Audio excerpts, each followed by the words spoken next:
what time does the meeting start tomorrow, Curtis? Or somebody? In the morning at 10 a.m. Okay. Thank you. And we go 10 a.m. to 12:30, and then 1:30 to 4:30. Okay. Video's great on you, Scott.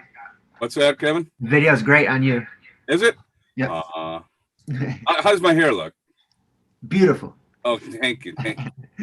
Makeup too. Makeup too. Oh, I forgot the eyeliner. That's all right. The lipstick is perfect. Why is my phone smoking? My phone is smoking. Something's wrong. My phone is gonna blow up. That's because I'm so good looking. Hot. It's muted. Smoking hot. It's muted. No. It's because you think LeBar's not hot, Whirly?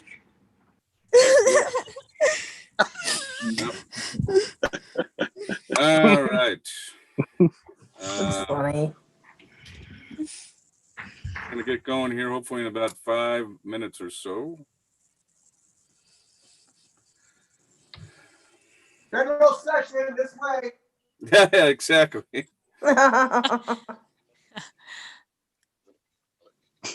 That's actually funny. Hey, Chris, thanks for doing the recordings of the resolutions. I know you weren't, I don't know if you were here yesterday or earlier. We appreciate it. Oh, very welcome.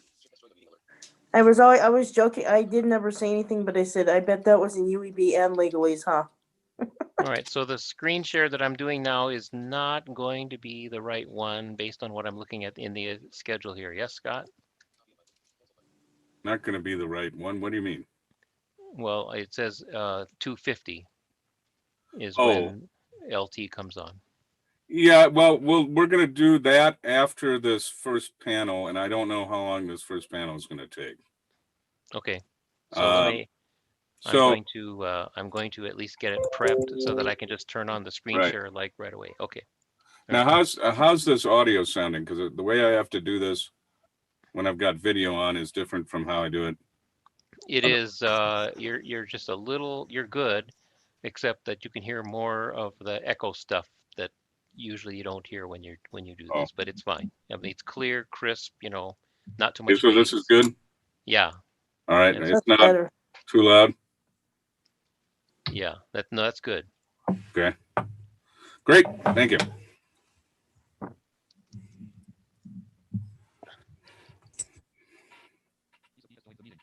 Eileen has your hand up.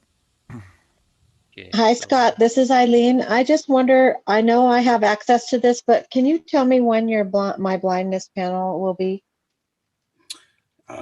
Eileen, you will be speaking at 5:30 a.m. tomorrow morning. Oh, my Lord. Truly, that is not cool. When? I'm not looking at the agenda right now, but I believe it's the first item up after the break tomorrow. So in other words, 1:30, I think. Okay, perfect. But please check your agenda for verification. Absolutely. I just wanted a good estimate. Thank you. Happy conventioning all. Scott, do you have a way to turn down your audio just a little? Yes. I would recommend that you turn it down 6 dB. Hey. Whoa. Thank you. How about that, Curtis? Well, Too that's much. Too low. Too low. All right. How about this? Right there. Real good. I Right think. there. Stop. A little bit more. I mean, a No, little no. bit more testing. One, little two, bit one, two. Check. A little check. bit to your right. All you do is the president of the National This I is think Federation not that- stereo, I- though, so. of Colorado. If all the QRM on frequency would stop, I could tell better, but Other individuals for their Stop. work for this year's Stop. Thank you. Yeah, that's our lieutenant governor there. yeah, that sounds Yeah. pretty good now. That's Okay. a lot better. Thank you. Well, who's I guess cool it's the clock? top of the hour here. 1 minute.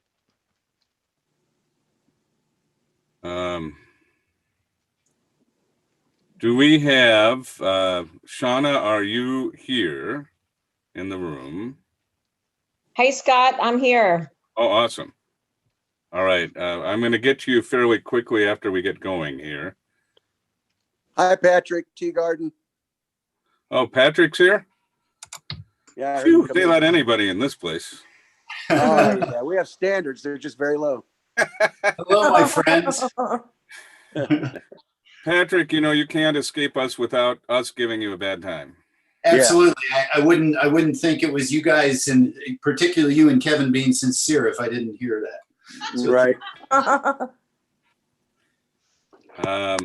Shauna, remind me how to pronounce your last name. Jatho. Jatho. Okay. We'll get to you in a minute.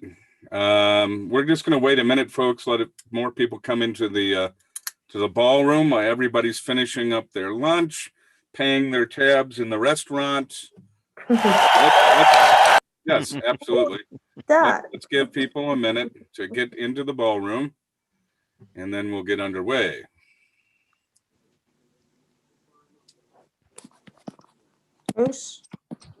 John Perret, do we have you here?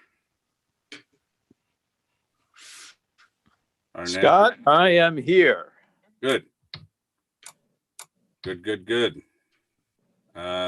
Jen Spears, do we have you here? We're going to do a door prize off the top. Yes. All right. What's that? You did hear me. Good. Yeah, we can hear you.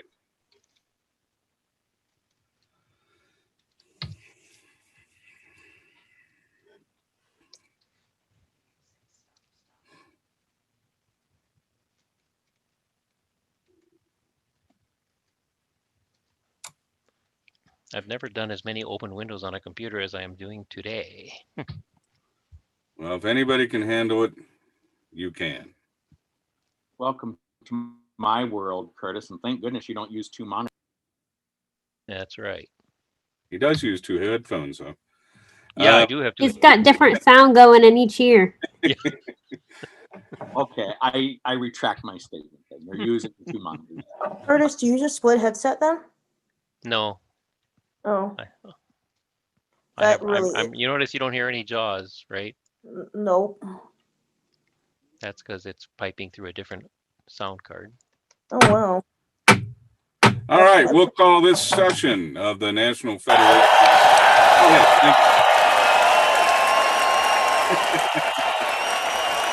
thank you. You really shouldn't. Thank you very much. You're right, I shouldn't. Well, welcome to our Living the Lives We Want session number 1. This is really kind of the second general session of our convention, in that last evening we had our opening ceremonies, and I hope you all enjoyed those as much as I did. I also hope that we have our captioner online, our closed captioner, and hopefully that is working at the moment as well. Do we have our captioning? Do we know? Yes. Awesome. Okay. Let us know if there are any issues with that. You can reach the caption either through this Zoom room, or you can link directly to our captioner's website, and we'd shared that link on our listserv. I would also say to you that, traditionally at these conventions, if you have any messages that you'd like me to present to the convention, you should bring them up to the podium in Braille. However, that's not going to be the case this year unless you want to come down here to Centennial and deliver me a Braille note. Don't mail it. It won't get here in time. So here's what you need to do if you would like to send me a message you'd like the convention to know, something about your chapter or something that is going on. You can email me that message to slabar, SLAB, as in blind, ARRE, at labarlaw.com. Or you can text it to 303-520-3584. Again, 303-520-3584.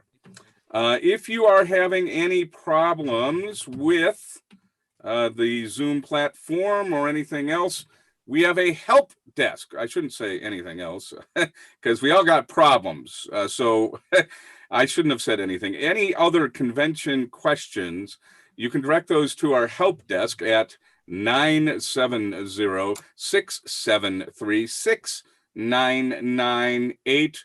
Our friendly operator is standing by. Right, Cody? Are you out there, Cody? Anyway, if you're out there, Cody, say something like, hey, or whatever. Hey, I'm out here and willing to help with anything. All right. And as you guys know, Cody is a certified public accountant. So if you got any tax questions, whether you can deduct your yacht or anything like that, just ask Cody. He'll tell you. And let's see. We want to do a door prize. A door prize. Jen? Yes, sir. Good afternoon, everybody. So let's do a $50 Visa. Compliments of Priscilla Jones. Thank you, Priscilla, for reviewing these. Priscilla, thank you so much. Thanks to you and Willie. Thank you. Yes, very nice donation. Tim Keenan, are you on?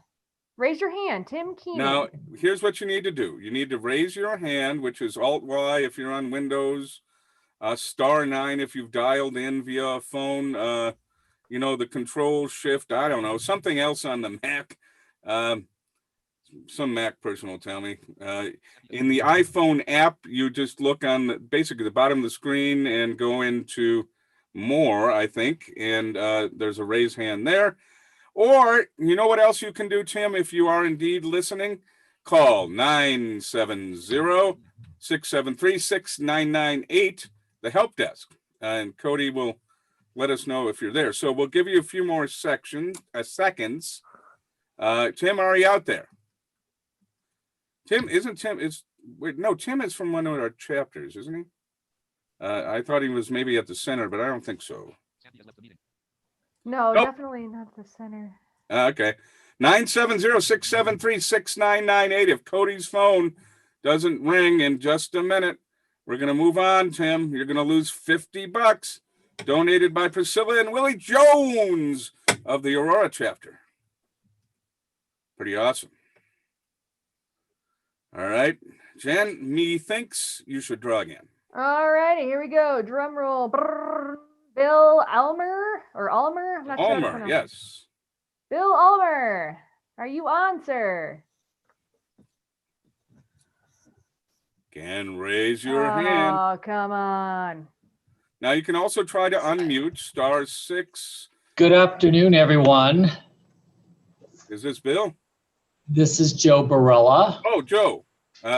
Joe, stand by for a moment. We're going to be getting to you in just a couple minutes. Okay. Curtis Jones Sorry, testifies that Mr. Ulner is visible on the participant list, but he has to say something. Raise your hand or unmute to let us know. He's one of our seniors, Scott. I'm not sure. Bill, can you unmute? I've sent a request for him to unmute. Oh, There hey, there he is. Joe, just won $50. How does it feel? All right. Good deal.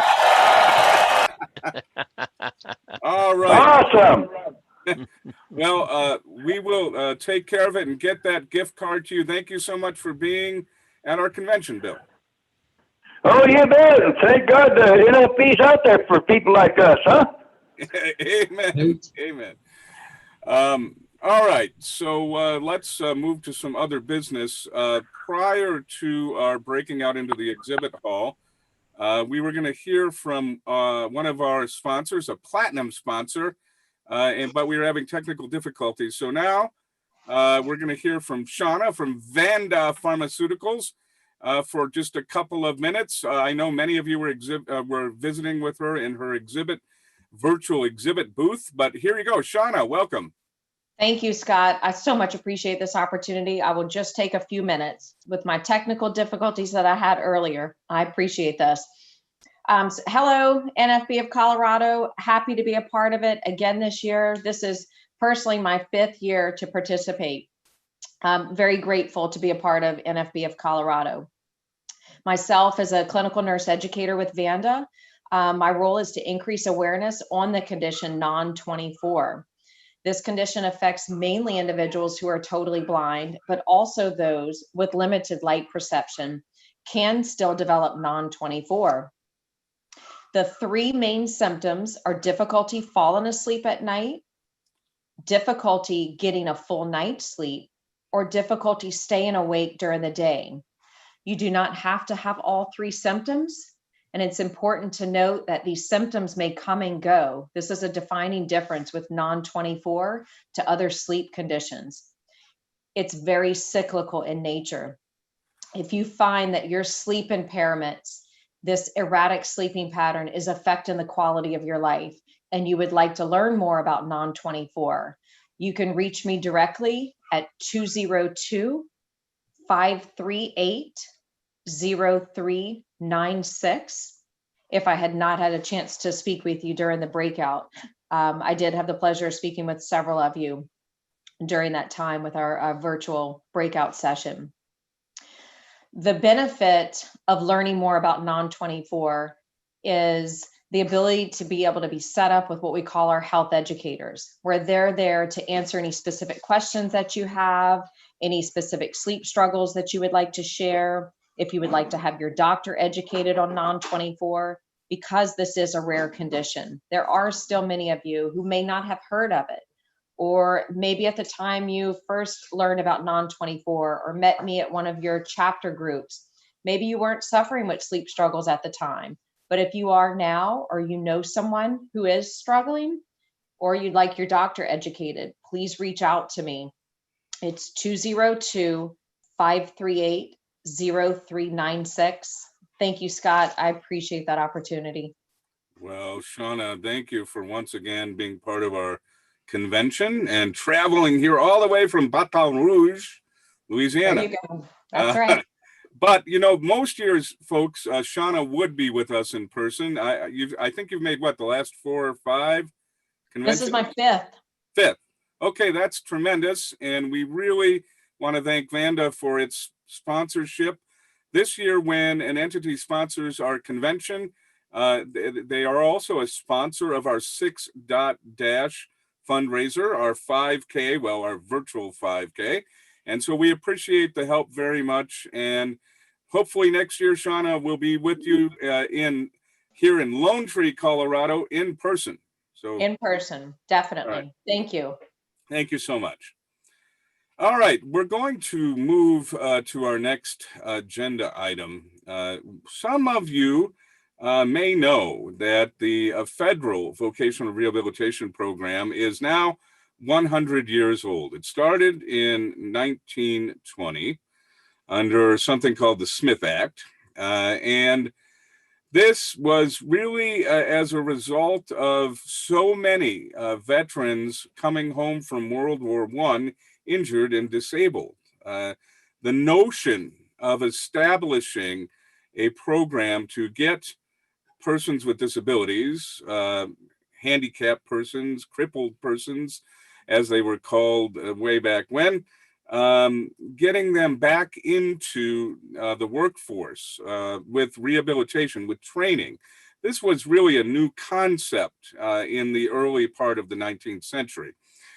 So now we find ourselves 100 years later in 2020, still battling with the notion of how to provide people the kind of training and education and resources they need to participate in the mainstream of our society. And one key element, of course, of participating in the mainstream of society is getting the education and employment you need. So, as we would say in the Federation, so that you can live the lives you want. For 4 years now, our partner in the Federal Vocational Rehabilitation Program has been the Colorado Department of Labor and Employment. And prior to that, we were in other departments within the state. But in 2016, I think we found the appropriate and proper home for our program. CDLE is obviously interested in employment and advancing the ability of Coloradans to be employed, to get the jobs they need, and protect employment in a lot of ways. We've now are working with our second executive director of the department. First, we worked with Ellen Gollenbeck, and now Mr. Joe Barella. And also here today is Krista Hedlund. She is the manager of the Blindness and Low Vision Unit of our Division of Vocational Rehabilitation, which is under CDLE. Now, today, we're going to hear from Joe first, and then Krista, I assume, and however Joe wants to handle this, I'll let him tell us. But after that, we will have time for some questions and comments. And as many of you know from being at the Resolutions Committee meeting this morning, we do have some concerns, and some concerns specifically about the Business Enterprise Program. What I like to think is that we are in a partnership with CDLE. And when you're in a partnership, it doesn't mean things are calm and peaceful and placid all the time.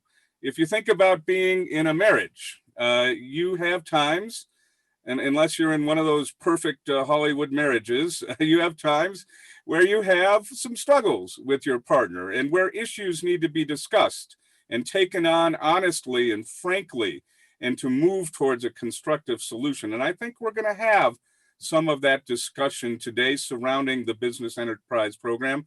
But of course, there is a great deal more to CDLE and our partnership than that program. Although, of course, it's an incredibly important program, but there's a lot of things going on. And since the pandemic has set in, it's changed the world for all of us in so many ways. So to talk to us from the Colorado Department of Labor and Employment and to get this discussion started, it is my pleasure once again to introduce Joe Barella. He's been with us every year since he's been director. So we very much appreciate that, Joe. Welcome to our convention.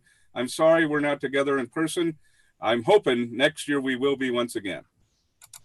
Thank you, Scott. And once again, I wish we could be in person. It was a pleasure to be with you all in Fort Collins last year for your convening, but we'll have to learn to do this virtually. And it's always, it's great to be invited back to talk to the National Federation of the Blind of Colorado at their annual convening.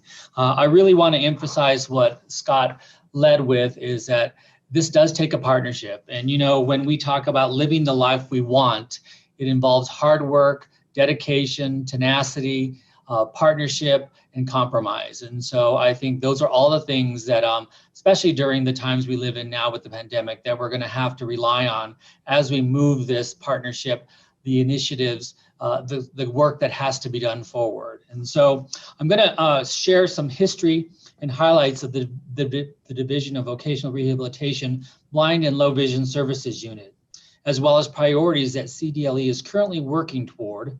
When I'm done, Krista will share more details on work that DVR and her team are doing, as well as the Blind and Low Vision Services, BLVS, and priorities. A little history. In 2015, the Vocational Services for the Blind Interim Study Committee was formed by the Colorado State Legislature. Several stakeholders were heard, and the study committee made recommendations to the legislature, including expanding the scope of the Blind Enterprise Program. As a result of this committee and listening to stakeholders, DVR became a combined agency, meaning there is a separate unit within DVR to serve the blind and visually impaired, as well as the deaf-blind. Krista Hedlund is the program manager for the BLVS program, which officially began in January of 2016. During 2016, the first supervisor for field vocational rehabilitation services was hired, and counselors were assigned to the unit who were specifically trained to work with those who are blind, visually impaired, and or deaf-blind. The BLVS program also manages the Blind Enterprise Program, Older Individuals Who Are Blind Program, Howard Fund, and Personal Adjustment Training Program. When BLVS started, there were 5 vocational rehabilitation counselors for the blind across the state. Today, we have 6 counselors who specialize in working solely with the population, and we've expanded the Personal Adjustment Training Program, 1 unit working with the center and 1 for the field. The field unit now has 10 individuals around the state focused on assistive technology training, daily living skills training, and orientation and mobility training. CDLE and DVR have a vision to create a working economy that elevates all of Colorado. This is a priority for Governor Polis, as he is extremely dedicated to making sure that we have a Colorado that works for all. When we look at the data around employment of people with disabilities, it is evident that there is more that we can all do, and it is very important work. In data taken from the American Community Survey in 2018, 45.4% of individuals with visually disabled were employed across the U.S., earning an average of $40,000 a year, while 51% of individuals with visual disability were employed in Colorado, earning $43,000 a year. Nationally, 78% of people with disabilities are employed and earning $48,500 a year on average. Given those gaps in the earnings and employment, CDLE and DVR have a commitment to work with our partners to narrow those gaps. People who work need to be paid equally. Let's take a look at the CDLE priorities.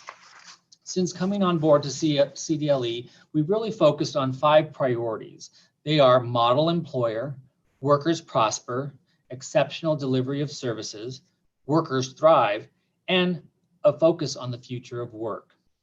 CDLE process improvement measures include reduced reliancy on leased space, cost savings, paperless processes, streamlined customer service, and increased employer engagement.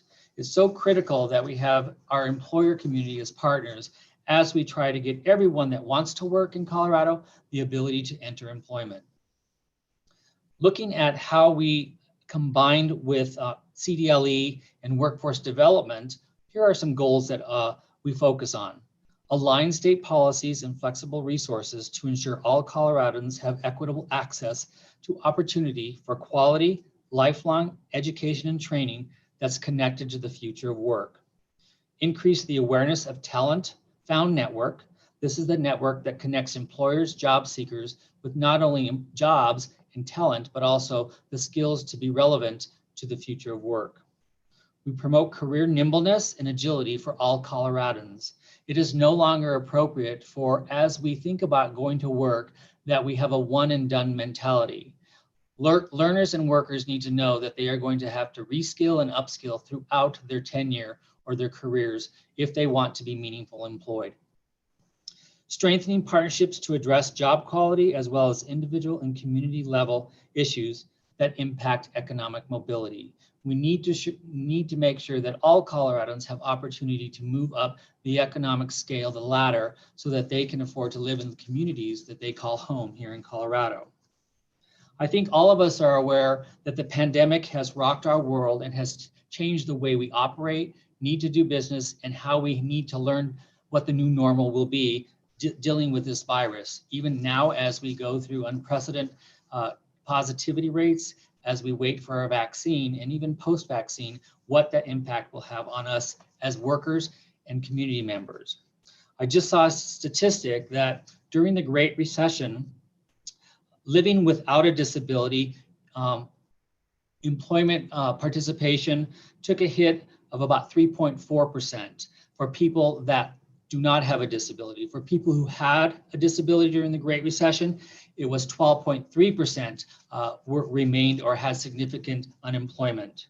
Workers with disability have lost nearly 1 million jobs in the United States since the pandemic hit. What we can say is that for 2003, the normal unemployment rate for people without a disability is about 14%.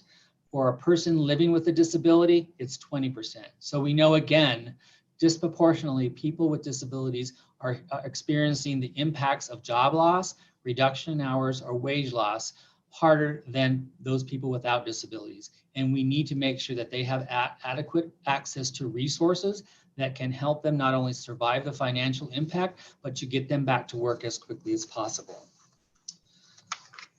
With that, I just want to say, in addition to DVR State Advisory on Disability Employment,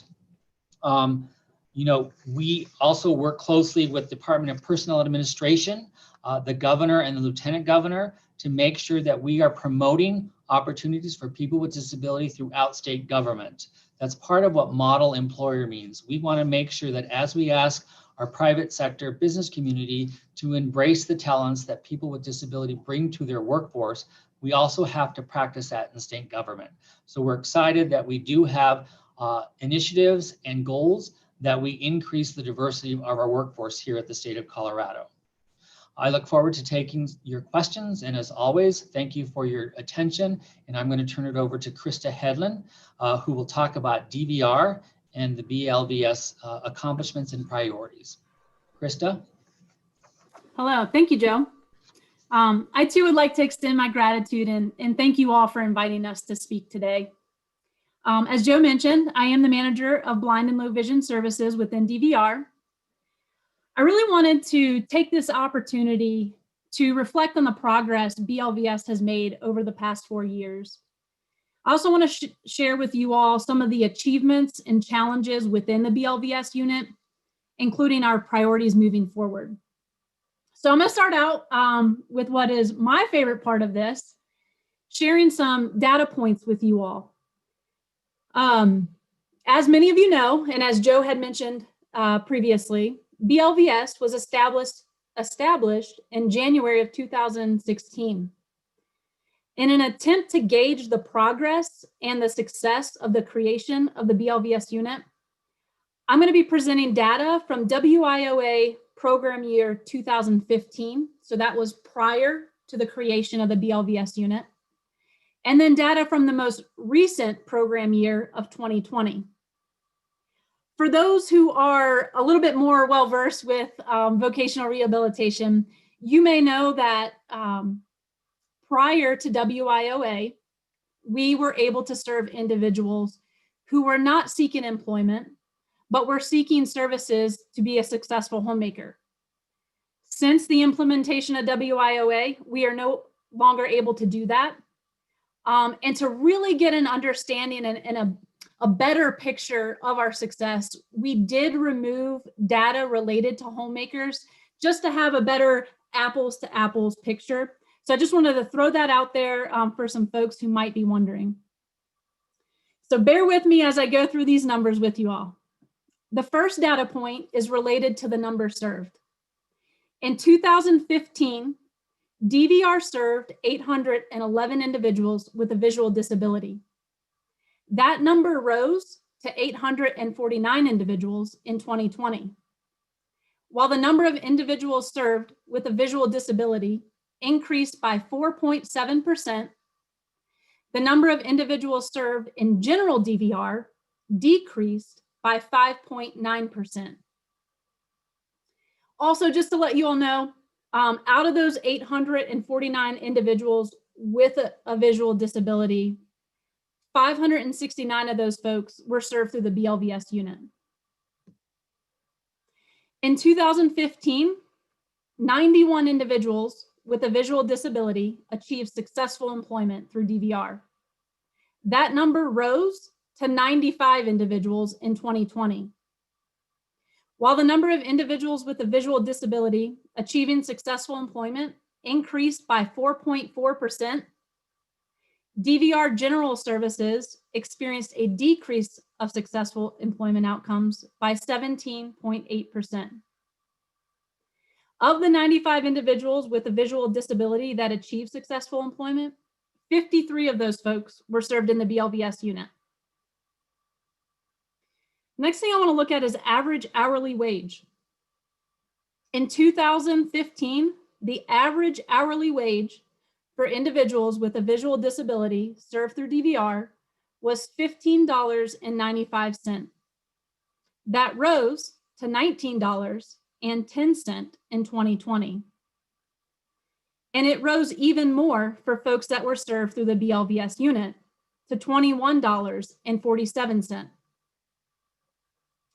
While the number of individuals with a visual disability experienced a 19.8% increase in their average hourly wage, individuals served through the general vocational rehabilitation services experienced an increase of 33%, achieving an hourly wage of $15.61.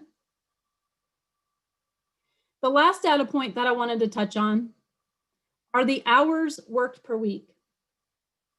In 2015, the average hours worked per week for individuals with a visual disability was 28.19.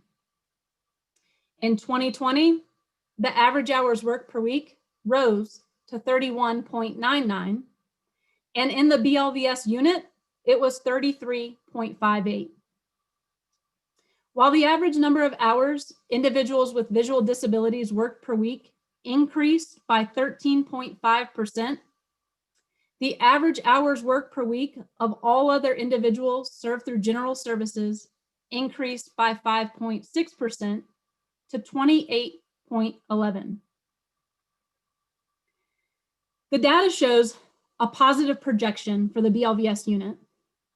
These achievements are the result of many factors: an engaged and collaborative stakeholder group, support from CDLE and DVR leadership, a skilled and dedicated staff, and a clear strategic plan. As I just mentioned, 53 individuals who are blind, visually impaired, or deafblind became competitively employed across the state as a result of the services received from BLVS. Participants are working in a wide variety of careers, including management, floral design, professional services, law, healthcare, education, social services, and customer service.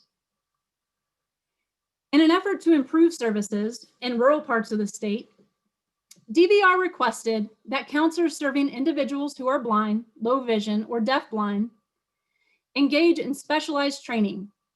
In the summer of 2019, 5 counselors outside of the BLVS unit from the Mountain District attended an intensive training at the Colorado Center for the Blind. Staff from the BLVS unit provided additional reinforcement of the CCB material in December by providing a follow-up training to the staff and vendors on the Western Slope. The training included topics such as common eye conditions and related functional barriers, the provision of vocational rehabilitation services for individuals who are blind, low vision, and deafblind, blindness etiquette, an overview of personal adjustment training services, and an overview of the Business Enterprise Program. This September, staff in Durango, Cortez, Montrose, Delta, Alamosa, Salida, Pueblo, Trinidad, and Canyon City received the same training. BLVS remains committed to improving the skill set of all counselors serving the blind and will continue to provide trainings on an annual basis. The Personal Adjustment Training Program teaches individuals who are blind, visually impaired, and deafblind how to travel and live independently, access resources in college, orient to a job site, and use assistive and adaptive technology for success with employment. The PAT unit has exhibited impressive flexibility and transitioning services from nearly 100% in-person training, pre-pandemic of course, to nearly 100% remote training at the beginning of the pandemic, to now a mix of both remote and in-person services. While we have moved services out of the center to in-home, we do use the center on a limited basis when services are not able to be provided in the home safely. Virtual groups for support and training are now offered on a regular basis to all BLVS clients. We have recently received feedback from staff that they are serving more individuals with this new model. This is something we plan to explore further. In the fall of 2019, job club activities and volunteer experiences continued to be provided by the PAT unit's pre-employment transition specialists to students who are blind and visually impaired. During the summer of 2020, services went virtual. The PAT unit's pre-employment transition specialists offered weekly online workshops for pre-employment transition students. These workshops included discussion, activities, and guest speakers from the Colorado community. I real quick wanted to take this opportunity just to put a plug in for an upcoming event. We do have 2 of our PAT instructors who are going to be hosting a virtual information meeting to learn about how DVR can support Colorado students during the transition from school to post-secondary activities. Their target audience are individuals aged 15 to 21, family members, teachers, orientation mobility specialists, and any others who are working with students. If you are interested in attending, I will make sure to include the contact information for our program assistant. You can reach out to her for some more details about that.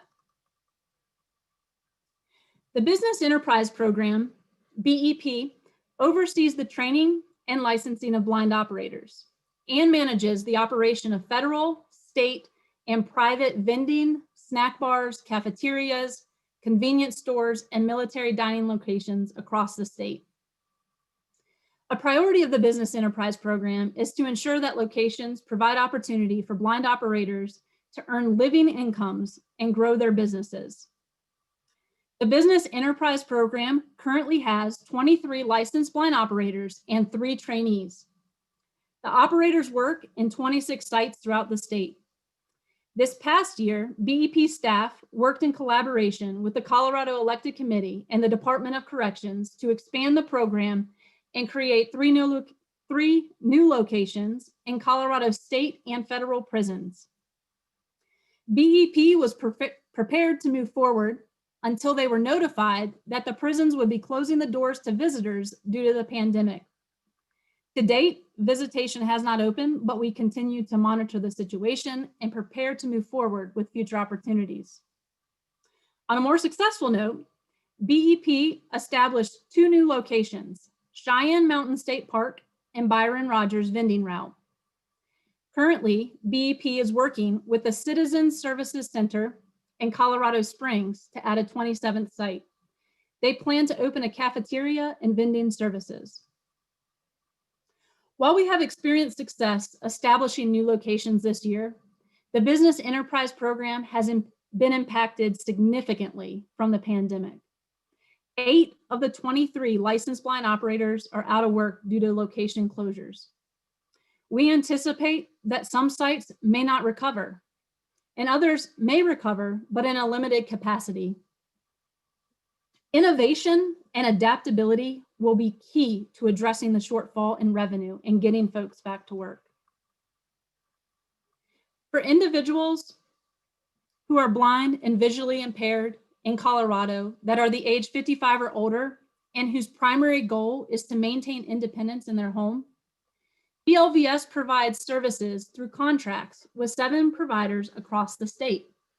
Consumers receive services that include learning how to live with low vision, independent living skills, support groups, accessing and learning how to use assistive technology, and learning how to travel independently. In addition, the providers have also completed outreach to many more consumers with information and referral resources. As of April 2020, Karen Klein began managing the Older Individuals Who Are Blind program. Karen brings 11 years of experience in personal adjustment training and a particular expertise in orientation and mobility to the program. Since Karen's start, she has focused on establishing a structure that facilitates a collaborative and supportive partnership between our subrecipients and the division and department staff. Given the nature of the population, older individuals, and the impact of the pandemic, in-person services have been significantly limited. As we enter the second year of the 3-year contract, many subrecipients have requested to carry over funds. We look forward to hearing about the creative ways subrecipients will use those funds to serve older individuals who are blind throughout the state. The Howard Fund provides grants to individuals and organizations in Colorado to help them acquire equipment and services directly related to blindness and vision impairment. This past year, the Howard Fund Board has seen an increase in applications. The board has approved 18 grants to date that have included the purchase of assistive technology, low vision aids, adaptive equipment, and training. We warmly welcome new board members, Michael Bolarenwa and Curtis Chong. We said farewell to board members Kristen Korash, Bill Dowling, and Scott Labar. I want to talk a little bit about how we are safely serving individuals during the pandemic. DVR began working remotely in March, limiting in-person interactions.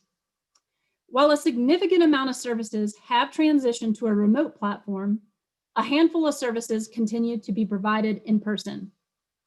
To ensure safety, we have implemented the following measures. We have an appointment-only policy. We've mandated face coverings while in the office or community. We've asked folks to complete health screenings. That includes staff, visitors, and the people we serve prior to any in-person interaction. We've also established policies and guidance around hand hygiene and disinfecting and cleaning of surfaces and equipment. Staff have also been provided safety and cleaning supplies. We continue to monitor the situation and stay up to date on guidance provided by the CDC, CDPHE, and the governor's office. I'd like to finish with sharing some of DVR and BLVS's priorities and goals moving forward. DVR and BLVS are focused on increasing employment opportunities for the people we serve, and we want to empower individuals to find employment in occupations that have growth opportunities and career pathways. All staff in the agency are focused on this in some capacity. Each member of BLVS has a goal they are working on. The BLVS unit is broadly focused on transferable skill analysis and supporting job readiness in these occupational areas. DVR set a goal to increase new vocational goals within opportunity occupations from 9.2% to 14.2% by March 31st of 2021. The 4 opportunity occupations are within the following fields: business and finance, education, training, and library, construction and extraction, healthcare practitioners, and technical occupations. As of October 25th, we're 58% through the year, and DVR as a whole has completed 60% of its goal. I am happy to share that BLVS has completed 92% of its goal. BLVS has currently worked with the people we serve to develop 25 employment goals in the opportunity occupations, including specific goals such as psychiatrists, veterinary tech, project managers, teachers, medical records, loan officers, therapists, and construction. I'd like to share with you a real-life example of how we are supporting individuals. One of our orientation and mobility instructors has been working with 2 young men since the pandemic began, providing work readiness training, exploring labor market information, exploring career goals, practicing interviews, creating elevator speeches, developing cover letters and resumes. These 2 young men have each applied 3 times and each interviewed twice with employers. Through these experiences, they now have employment goals in retail with a specific focus on selling computer equipment and a goal of working with animals. Our next step is to develop a paid work experience for each so that they can have actual work experience in these areas. DVR and BLVS recognize the need to prepare those we serve for the future of work. What is the future of work? The future of work refers to the impact of technological advances, changing demographics, globalization, and other market forces on the work we do and how we do it. So what is DVR and BLVS doing to prepare for the future of work?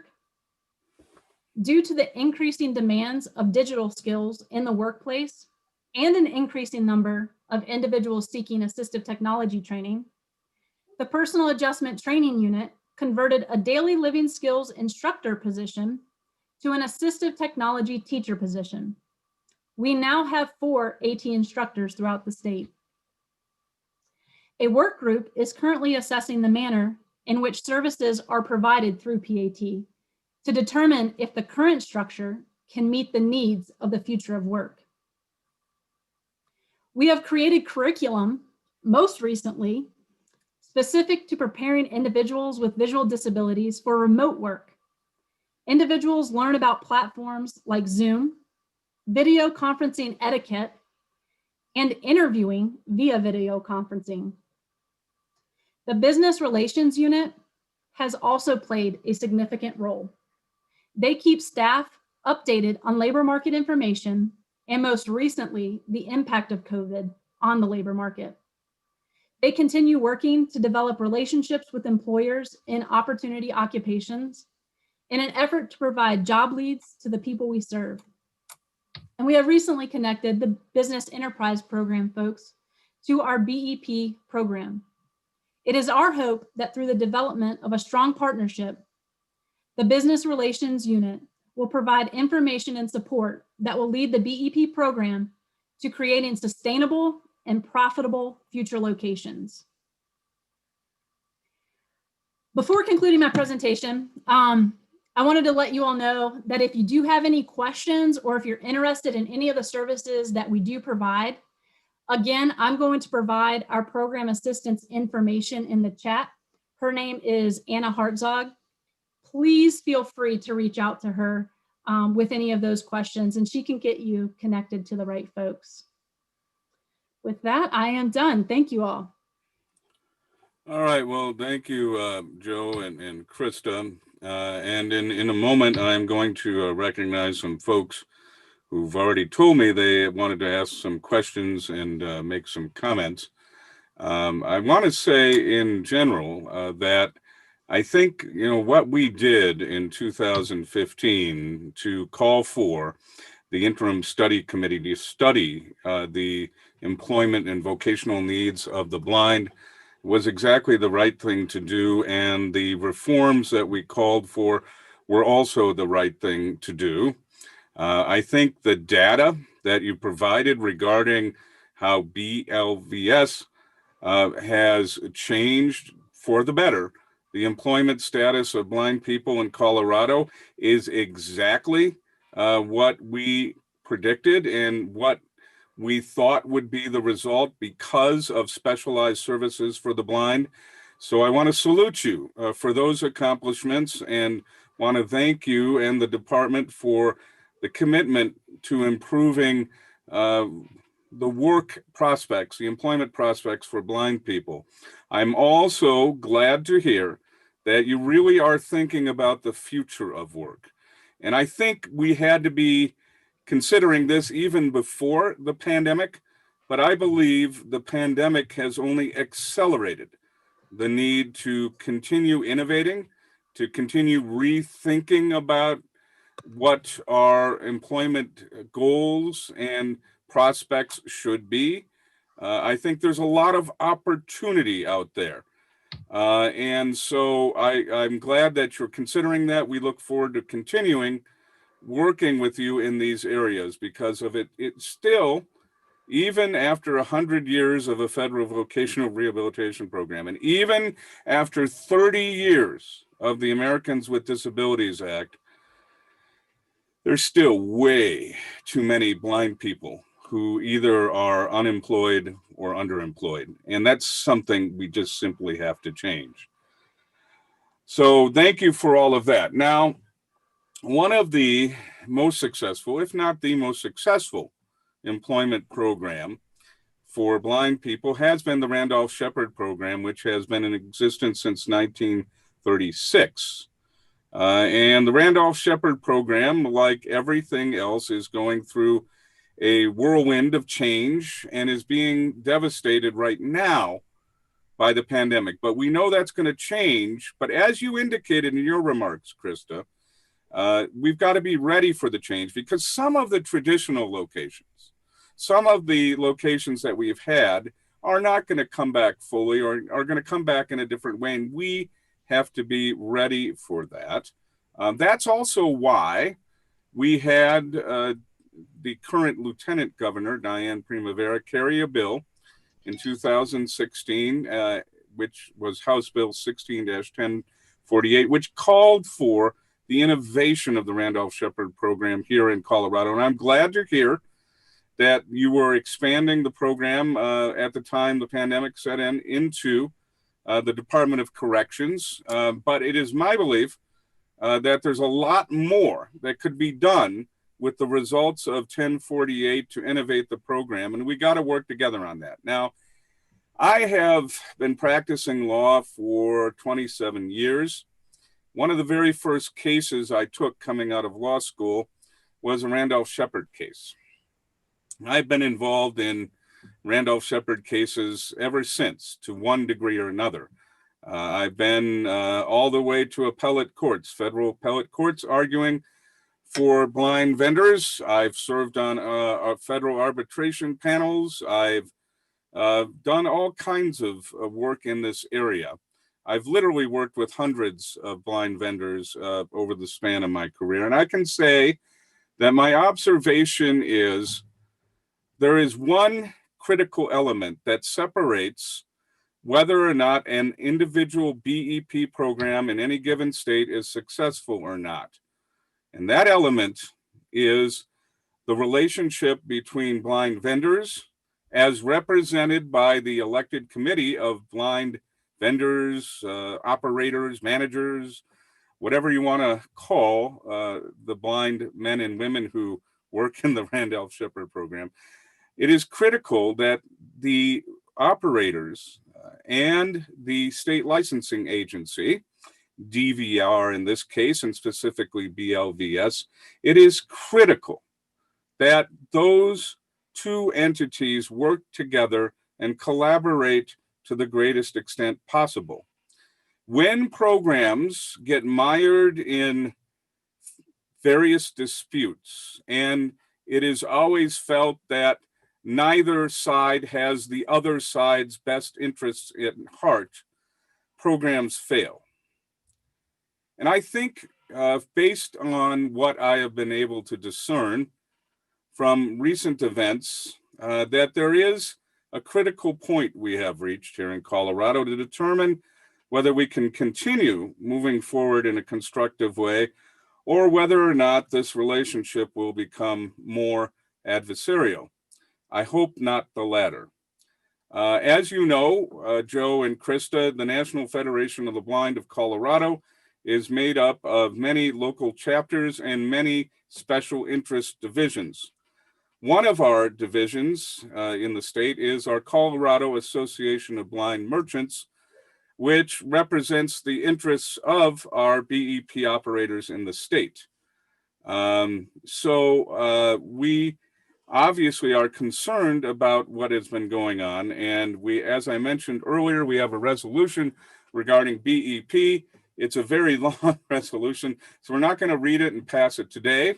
We are going to take it up tomorrow afternoon as part of our business session. And Krista, Joe, anybody else from DVR, CDLE, BLVS, you're welcome to any session of the convention.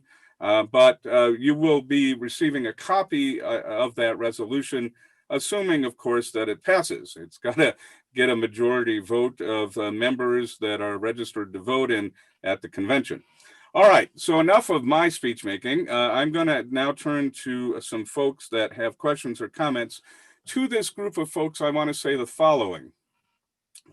We sometimes in the Federation have to deal with difficult issues, but we must always remember that the focus is on the issues and on the concerns. The focus is not on the people. I believe everybody that has come to the recent tensions in this program comes to it with the best of interests at heart. They believe that they are doing what is necessary. And of course, I believe that everybody is concerned and extremely passionate for this program because it has been so successful and because it provides livelihood to a number of men and women in the state and has the potential to provide that livelihood to many more. So Let us stay focused on the issues. Let us not allow our passions to carry us away. And let's see where this discussion goes. The first person I'm going to recognize, and let's make sure you unmute yourself. If you're having trouble, we'll help you. But Joy Lynn Nelson, are you out there in the Zoom world? Yes, sir. All right, please go ahead, Joy Lynn. All right, thank you. So one of my first questions is, what do you guys believe is the definition of active participation and collaboration with the blind operators of the state? I believe that this may be an issue that we are having right now. I'd also like to say that I do think that the whole process for hiring a program manager needs to be halted. It needs to be totally redone, totally just redone and start new. Many of us have gone in and we've asked to be a part of the multiple different sections of it. And it's like, okay, you can do this. Okay, you can do that. So what we want to do is we want to start over and find out, where are we financially? That's one of the first things. Can we actually afford someone? Then go and look at the job description, redo it. Because a number of us sent in different information about the job description, and we didn't really notice a whole lot of that was added for people to know what this job is really going to be involving. And then make sure that we're involved in the process of somehow of knowing what the qualifications are and what are those qualifications that HR is doing in determining who and who cannot go forward. Because we do believe that there may have been some people who may not have qualified, who may have actually had potential to be a good manager. We also do believe that this should have gone out nationally, not just locally to the state.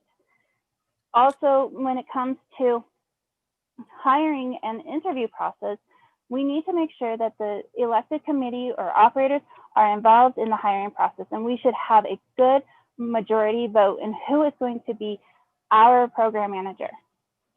We need to have a say in that. So Joy Lynn, in the interest of time, is it all right if we now allow Krista or Joe or both to respond to this? I have one more thing, and then I'll, all right. if that's all right. Okay. Real quickly, if you can. Yes, please. A lot of the operators do not feel like they have been getting the attention or the respect back and forth from the upper management. And so we would kind of like to have that also addressed. Thank you. Okay, thank you, Joy Lynn. Krista or Joe or both? Yeah, this is Joe, and I'll let Krista get into the details, but I just want to thank you for your comments, Joy, and I think we will address many of them, if not today, in subsequent meetings. But, you know, I just want to caution that, you know, part of being under state government is we do have to fall under statutory requirements on hiring processes for state employees. And so, you know, part of what we need to do is make sure that the Colorado Elected Committee and members of the BEP community understand those as we go into selection processes. And so right off the bat, I can tell you minimum qualifications and positions are rated, and they are put out there based on the job descriptions or what people feel that the job descriptions are. And I do believe that should be a dialogue. If that's not happening, we can look at making sure that that happens in the future. I don't know, as the executive director, I don't get involved in HR decisions outside of the executive branch. And so we need to let that process work its way through. But we do want that to be a collaborative whenever we have stakeholders involved in how we administer programs. But just want to caution that we do have statutory requirements to look for talent within Colorado before we are allowed to open them up to national searches. That's in state law.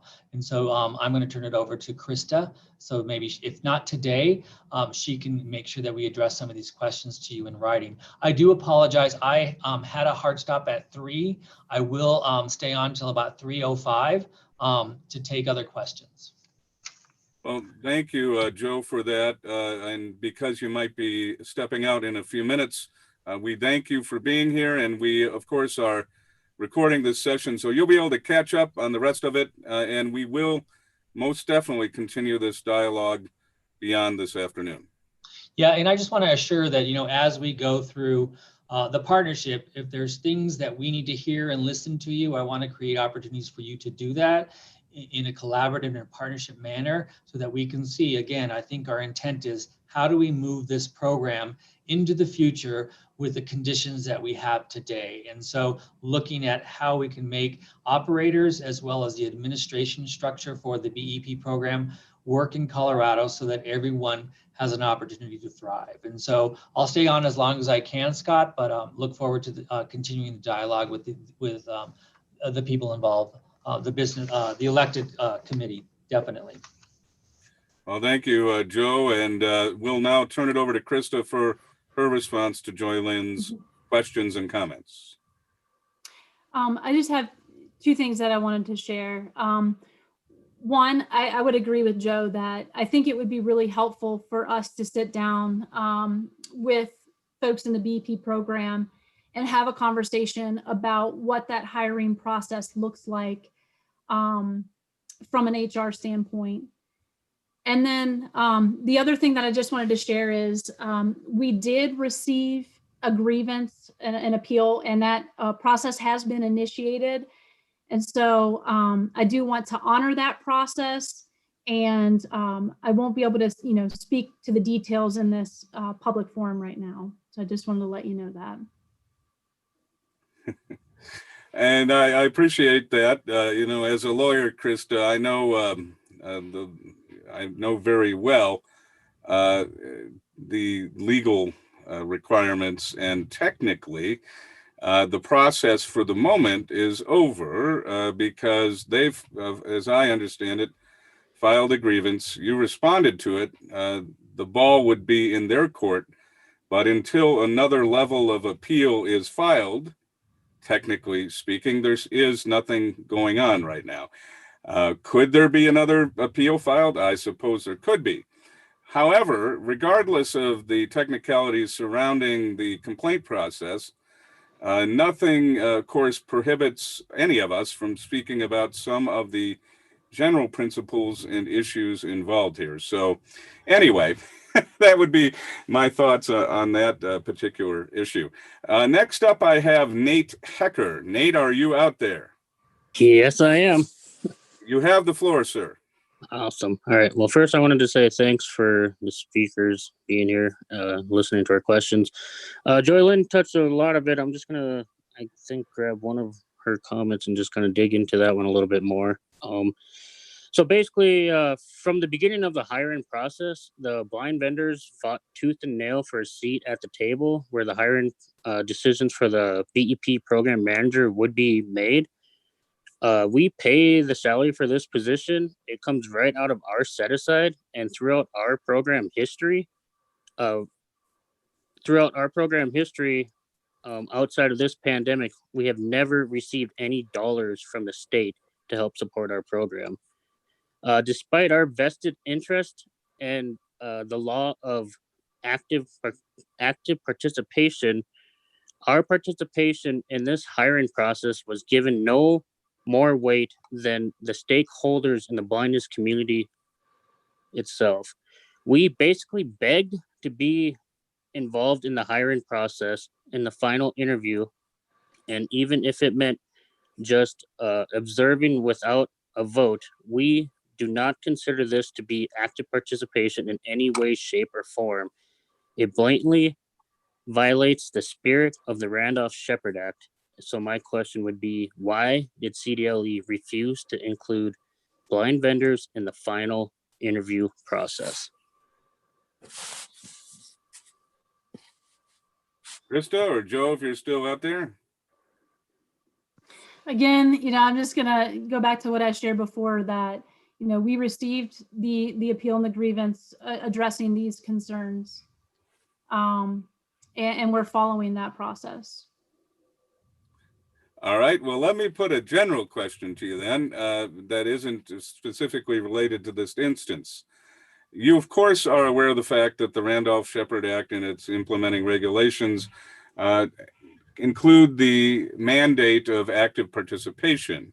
in major policies and decisions of the SLA. So generally speaking, when you're hiring a, the highest level employee with respect to the Randolph-Shepherd program, what is your position on the role of the elected committee in the hiring process generally?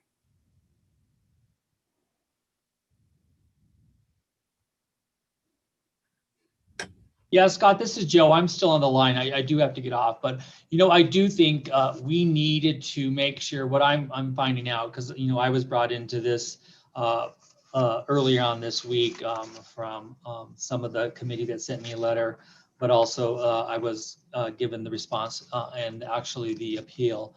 So I've looked at those, but it stems from Hector, and thank you for your comments. I think they're very important that we need to figure out what the protocol is, what the operating procedures are on what active participation means to the elected committee and to the department moving forward. And so, I think that's where we need to have that there are agreed upon protocols and processes that are in place to make sure that you feel as a valued partner, but the department also has that we have to figure out how we comply with our rules and regulations under the Randolph-Shepherd law. So I'm sorry, but I think I do, Scott, want to, for this particular conversation, I think we need to have a meeting with the elected committee.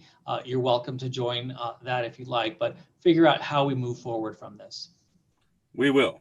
And I know you've got to run, Joe, and we appreciate your time. And I note also that you're running and then leaving Krista here. So you owe her something. Well, and like I say, all of you have my commitment that we'll move this forward and get to a place where we can look at the benefits that the program offers to people who are blind and looking at business operations, but also how we can do it looking into the future. So thank you so much. Thank you. Good day, everyone. Have a good one, Joe, and we will definitely be in touch. So next, I have Scott Parker. Scott is a good name, it seems. So Scott, are you out there? I am. Thank you. I appreciate the opportunity. All right. The people before me kind of touched on some of it, but anyway, with this whole process, it started where we as a group feel that we were given a token opportunity to be involved in this hiring process. We were able to have a committee of 4 of us work together and interview 6 candidates.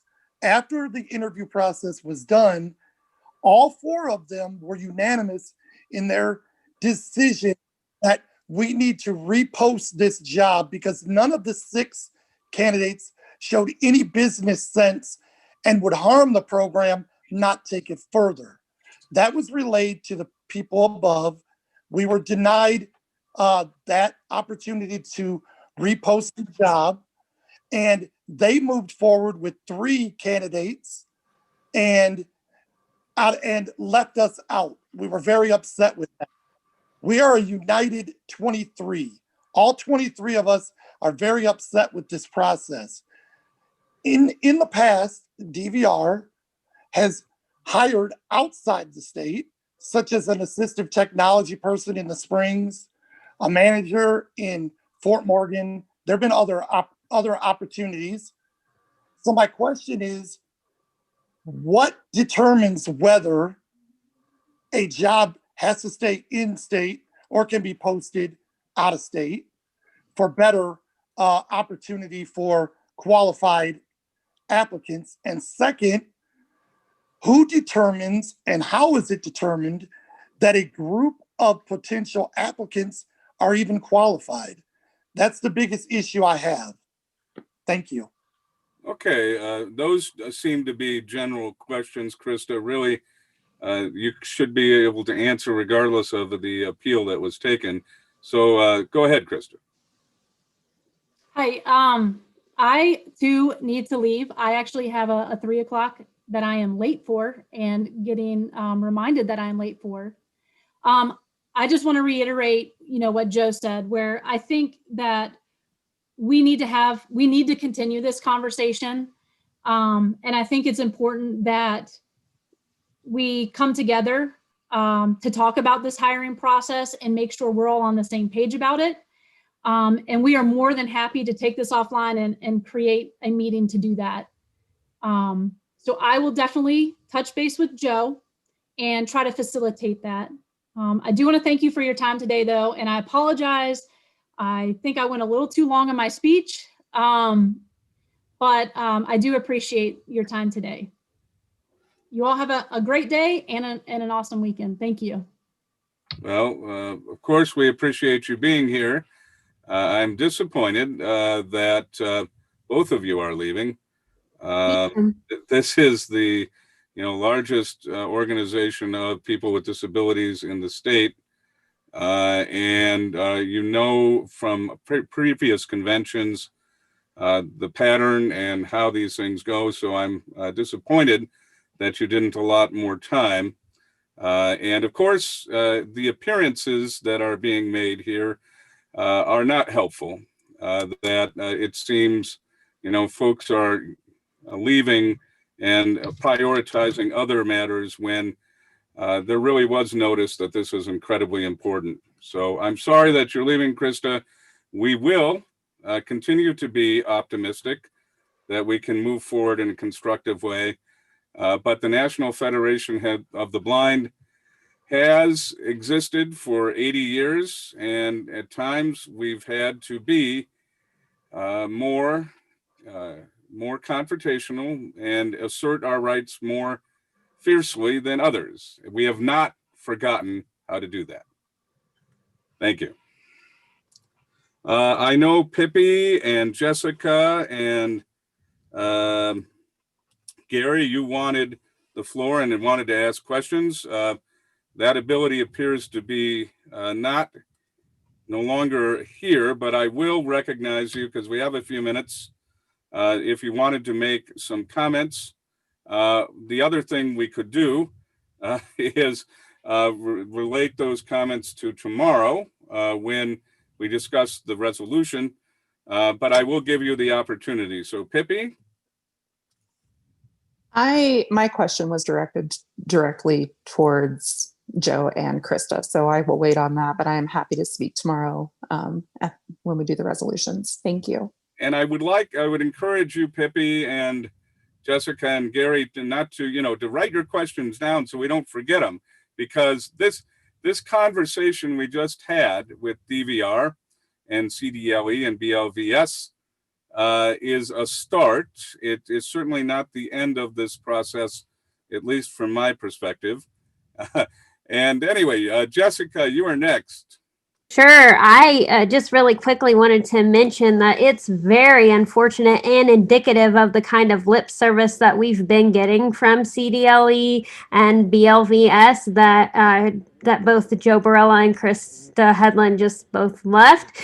And I'm sorry that we were also misled on the floor today by the comments about our out-of-state waivers. We know very personally about a position that was only ever posted as an out-of-state waiver position in which one of our very qualified members was not given a job opportunity.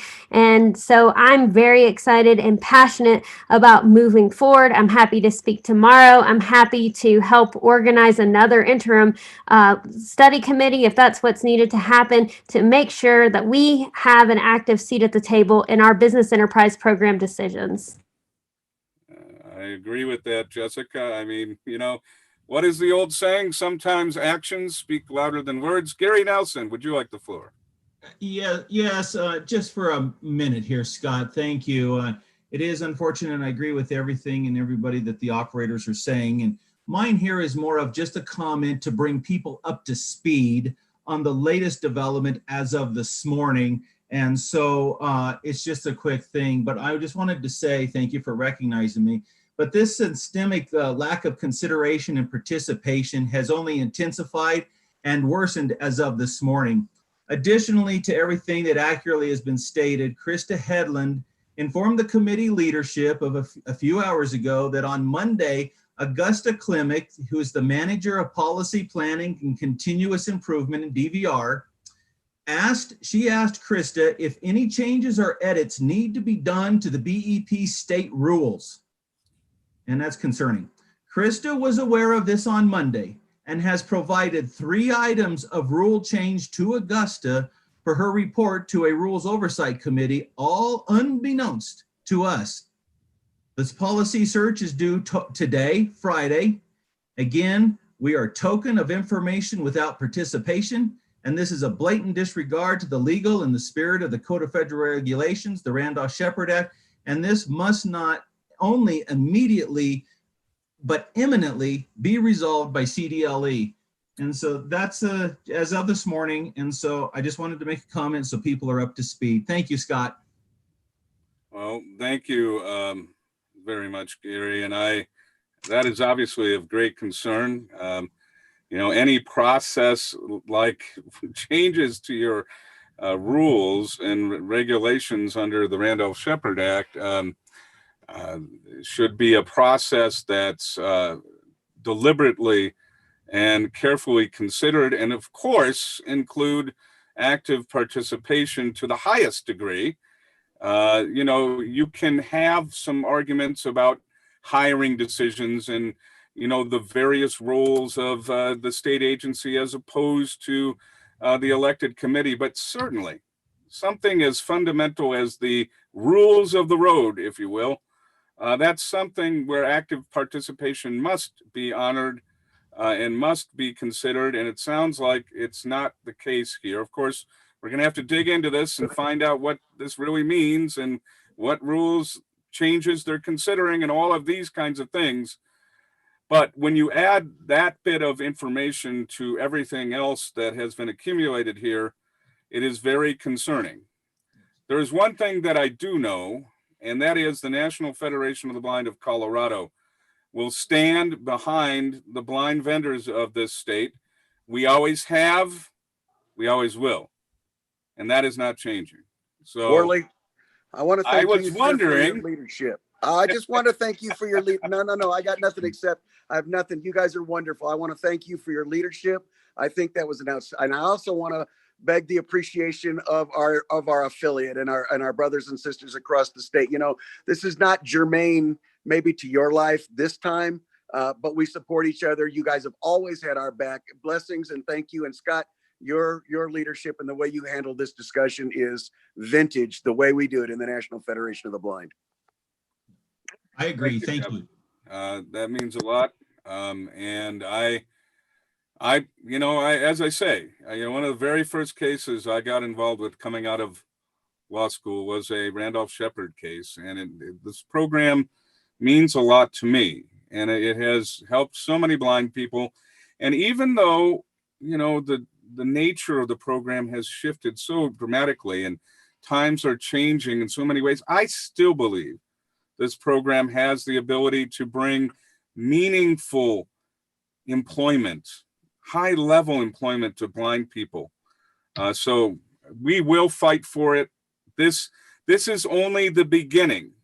In the next chapter of our relationship with DVR and CDLE, I do believe, in fairness, some good things are going on, and we should applaud those, encourage those, augment those approaches. But where the agency is not on the right path, we must also step forward and advocate for our rights. That's what we do in the National Federation of the Blind. Now, it seems to me, I wonder if our national rep would like to make any comments. National rep is here on behalf of our president and the office of the president. And this particular national rep is a darn good advocate. So maybe he has some observations for us or thoughts about what we just heard. John? Thank you, Scott. And I want to echo what Kevin said. I think you especially, but the entire affiliate handled that extremely well. There's a lot more to be done, clearly. And it was very disappointing the way they handled their situation, and was really disrespectful to the National Federation of Blind of Colorado. And when you disrespect our affiliate, you disrespect our entire organization across the country. I like what you said about we'll We'll escalate if we have to. It reminds me of a quote from Gary Wonder.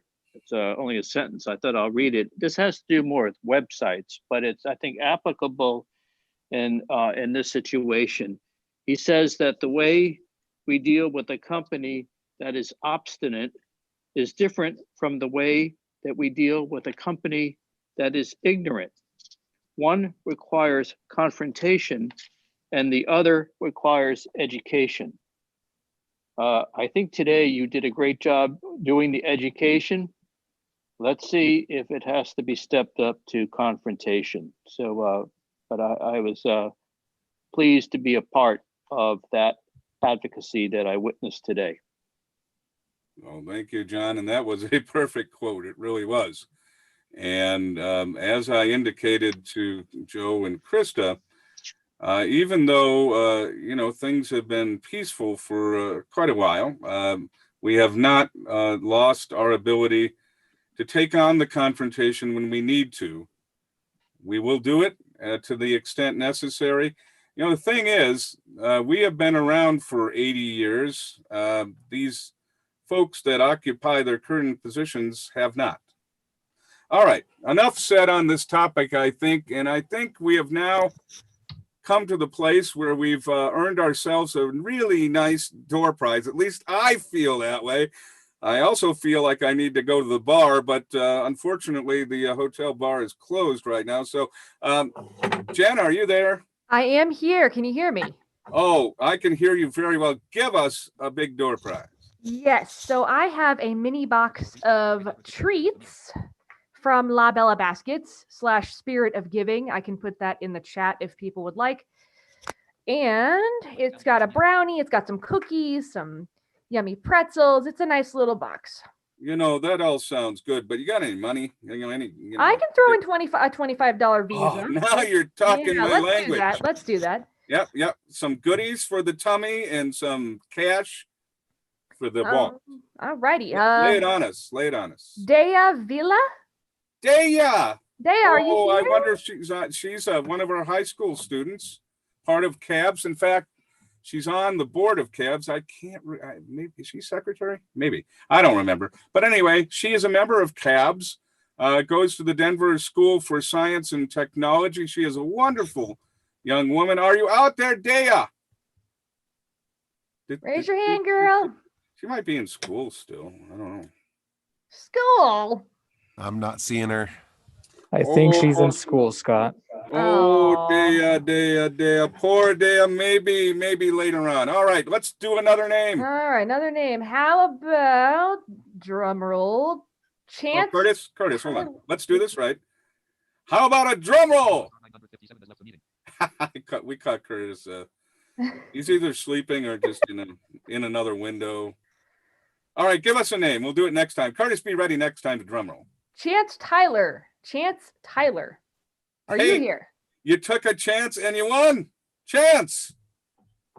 Are you out there, Chance? Raise your hand. Come on, goodies and $25. Jump up and down. Or if you want to, call 970-673-6998. Again, that number, 970-673-6998. I do not see Chance in the list. Bummer. All right, we'll give it just another chance. Chance. What? Does anybody know Chance? I don't know Chance. Not a chance. Oh, God. All right. I don't believe Chance is here. So, all right, Curtis, are you ready with a drum roll?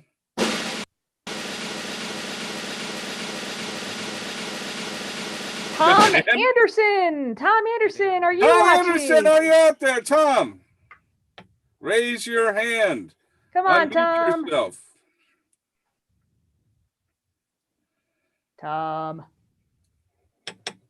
This is Are you sad. there, Tom? This is making me very sad. We're not seeing them. All right, let's see if the fourth time is a charm. Who you got, Jen? Abraham Fisher. Oh, Abraham's got to be here. There's no way he's not here. Abraham Especially Fisher. with the BDP thing. Abraham, you there, my friend? Raise your hand, bud. Raise your hand, Abraham. Come on, Abraham. We don't want to fish around too long. Yeah, right? At least I make myself laugh. Right? All right. Abraham, come on, you got to be here. I mean, we're just talking about BEP. Abraham, we'll give you another chance. If you need to, call 970-673-6998. Cody, are you there? Are you ready to receive the call if he's here? I am here and ready to receive a call, but I haven't got one yet. Oh, okay. We're standing. We're going to give you 5 more seconds, Abraham. 5. Come on, join with me, everybody. 5, 4, 3, 2, 1. Oh, this is sad. All right, draw again. All right. Ready? Yeah. James Hooper. James Hooper. Raise your hand. *9 Alt-Y in the app. I don't know what the Mac thing is. You know, the control. Option Y. Not seeing him in the list under his name. So Option Y is the Mac. Is it? Okay, option Y. Thank you. Yes, sir. So you're saying that's the correct option if you're on a Mac? That's correct. That's the correct option. I think it's option yes, I'm here. And I am here, and I haven't been called All yet. right, James, we've given you sufficient opportunity to claim your prize. Let's do one more name, Jen. And if we don't get it this time, we're just going to make the prize bigger next time. Here we go. All right. Evan Starnes. I know he's listening. Evan Starnes. Evan, are you here? Please be here, Evan. Evan? Come on. Bueller? So, Scott, Come here. I have him here with me. he's here. Go do yeah. Evan, say something. What's up? I'm Evan. Hey, Evan. Yes. Were you listening? Do you know what you just won? I'm pretty sure I do.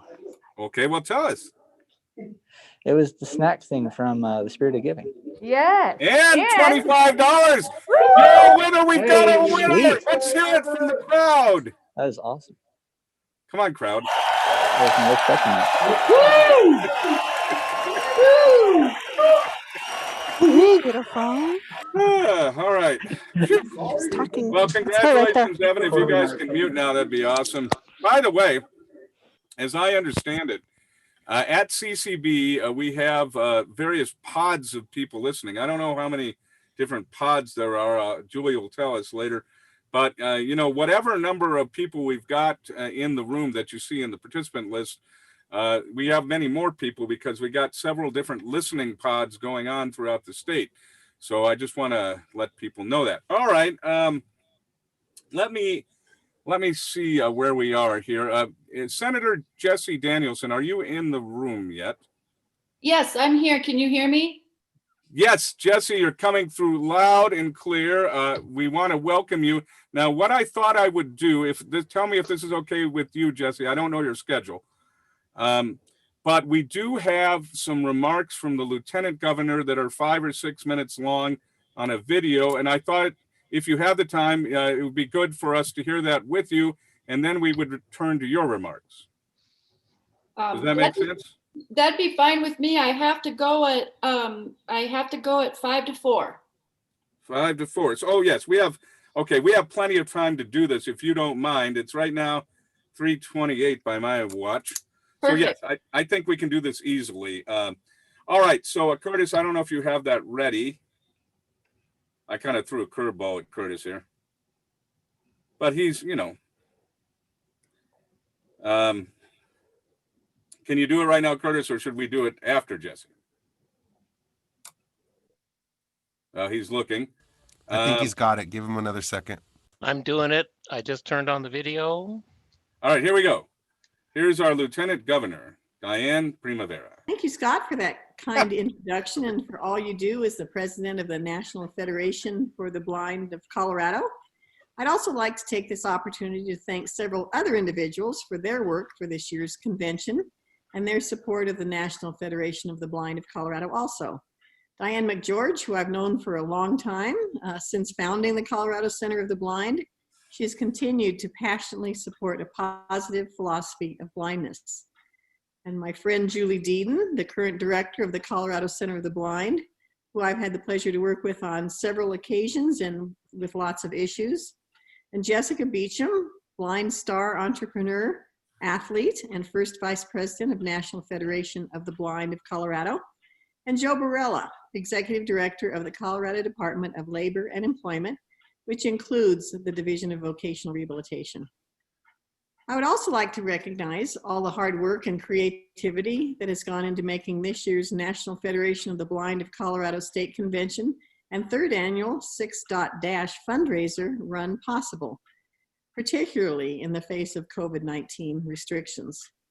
It's especially exciting to see the virtual options for the 6.dash and the ability for people all across the country to participate and compete this year. I know I was there last year. So throughout my career, first as a rehabilitation counselor and then as a policymaker, I've advocated for and worked closely with the disability community. I've also had the opportunity to work with the National Federation of the Blind and the Colorado Center for the Blind, experiencing firsthand all you do to support equality, rehabilitation, and education programs for people who are blind or who have low vision. As you know, the governor and I are committed to supporting Coloradoans who are blind or have low vision because everyone, regardless of ability, should have the opportunity to maximize their potential. We want to create a Colorado for all where everyone in our state can thrive. We've all had to adapt in a new way during this pandemic, and this is especially true for Coloradoans with disabilities who are fortunately well accustomed to adapting. This pandemic has highlighted the struggles that we're all facing and has exacerbated existing challenges. We must do everything we can to ensure that all Coloradoans are staying connected and protected. So blind or low vision Coloradoans suffer a disproportionately high unemployment rate. There are too many barriers that prevent individuals with disabilities from finding and sustaining work. Throughout my time as a state legislator, I advocated for people with disabilities and sponsored legislation like the expansion of the Blind Enterprise Program, Employment First for Persons with Disabilities Advisory Council, and several bills to improve the Division of Vocational Rehabilitation, all to increase competitive employment opportunities for people with disabilities. So now, as Lieutenant Governor, I've continued fighting to improve workforce access. The more employers in our state who can recognize the talent and potential of this underutilized workforce, the better off our state will be. The Division of Vocational Rehabilitation plays an important role in preparing individuals with disabilities, as well as recruiting new employers and educating employers about the benefits of having Coloradoans with disabilities on their teams. The governor recently signed an executive order on equity, diversity, and inclusion, and the Department of Personnel and Administration released a universal EDI policy for all state agencies.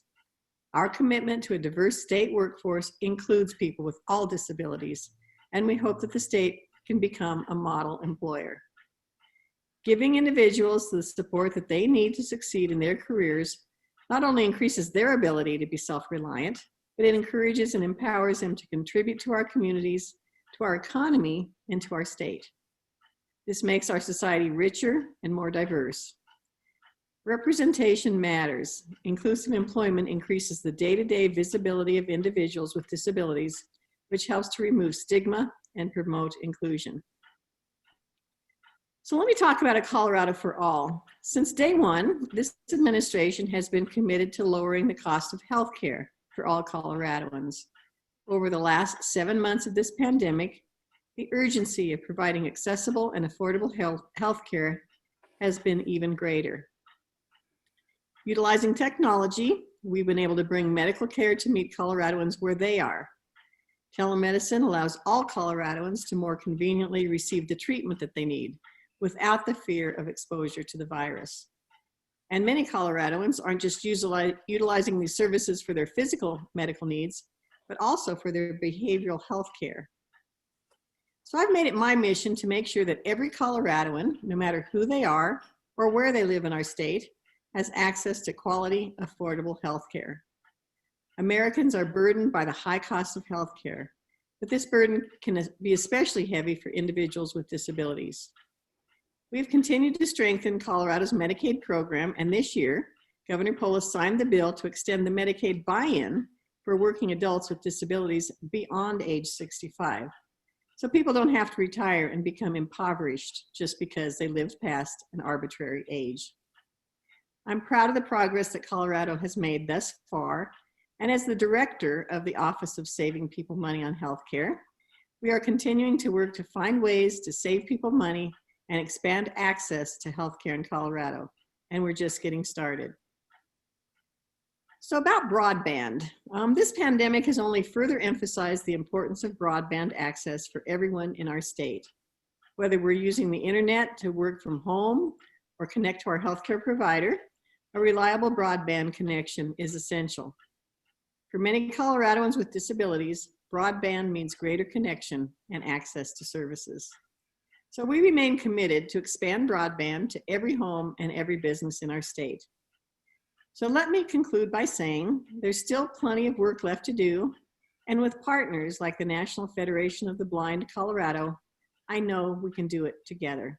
So thank you all once more for having me here today, and have a great rest of your day. Well, thank you, Lieutenant Governor. We have, of course, worked with you for a long time. You were indeed at our 6.dash last year, and we appreciated that. And you know, we first, well, we've worked with you since the time you were in the legislature. And when Representative Primavera was in the legislature, that is the time period when we brought forward the idea of an interim committee to study the vocational employment needs of persons who are blind in this state. And as a result of that process, we met the next person. She was appointed as chair of that interim committee. We really didn't know Representative Danielson at that time very well, but since that time, we've gotten to know her very well. And not only did she do an excellent job as chair of the interim committee, she then started working with us on a number of issues. The first major one was for parental rights of parents with disabilities in the state, and she helped us to pass. She really championed the effort to get what I believe is the strongest parental rights bill for persons with disabilities in the country.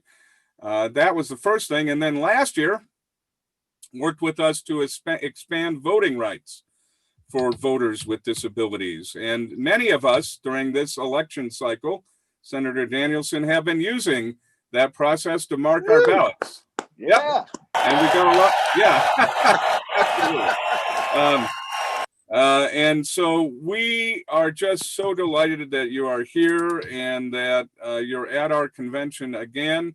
For those that don't know, in 2018, we awarded now Senator Danielson our Distinguished Service Award. We did that at our 2018 convention at the Marriott South, where we should be right now and would be, except for this awful pandemic. So once again, it's just great to have you here, Senator Danielson. Welcome to our convention. Oh, thank you so much, Scott. What a nice introduction. And hello, everybody. I'm going to try and put you on gallery view so I can see as many of you as possible. Oh, there's a lot of you here. My word. It looks like 125 people are on the call. That's excellent. So hi. So my name's Jessie Danielson, and like Scott said, I serve in the state Senate. For those of you who don't know me, I serve here in Jefferson County, and it has been my absolute privilege to work with the National Federation of the Blind and National Federation of the Blind of Colorado in particular on a number of bills and policies that we put forward. So I probably should start by just saying thank you all. Yes, Scott's right. I got the most wonderful award 2 conventions ago. It was so touching to me. So it meant so much to me. And then last year, you even honored me again, and you gave me a little gift to share with my daughter so that she would learn about Braille.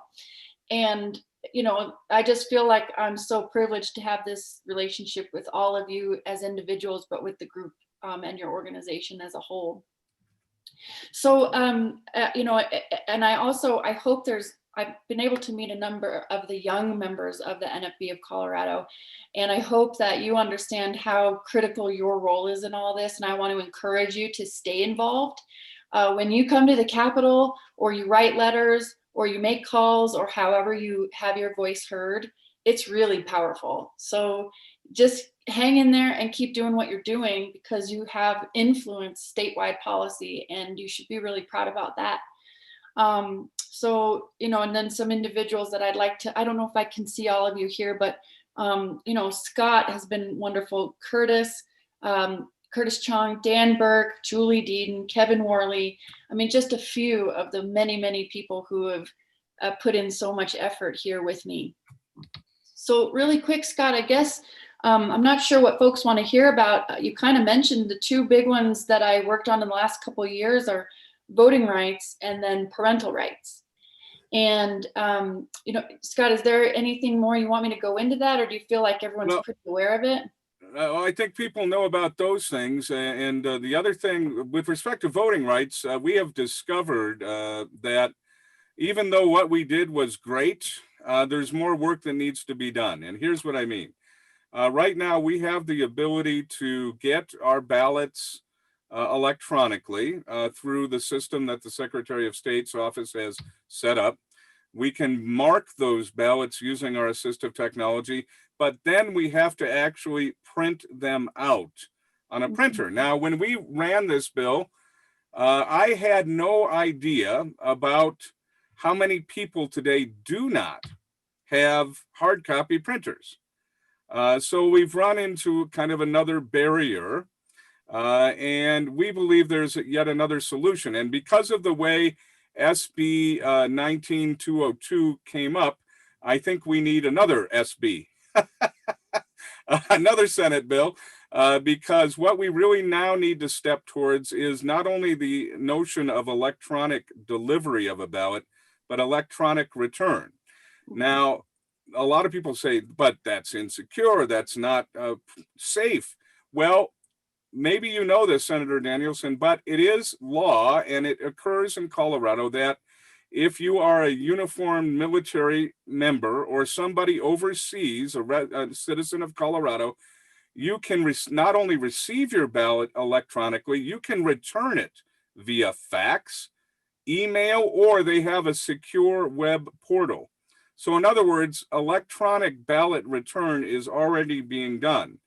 And because of the difficulties we've run into with people having to have printers to use this great system that we set up, we really think to make it fully accessible, we've got to extend to what to those of us who are disabled, the same thing that military and overseas voters can do. So that would be our next step. And I just wanted to, I hate to put you on the spot, but I'm going to see what you thought about the issue and whether we could perhaps work together on this.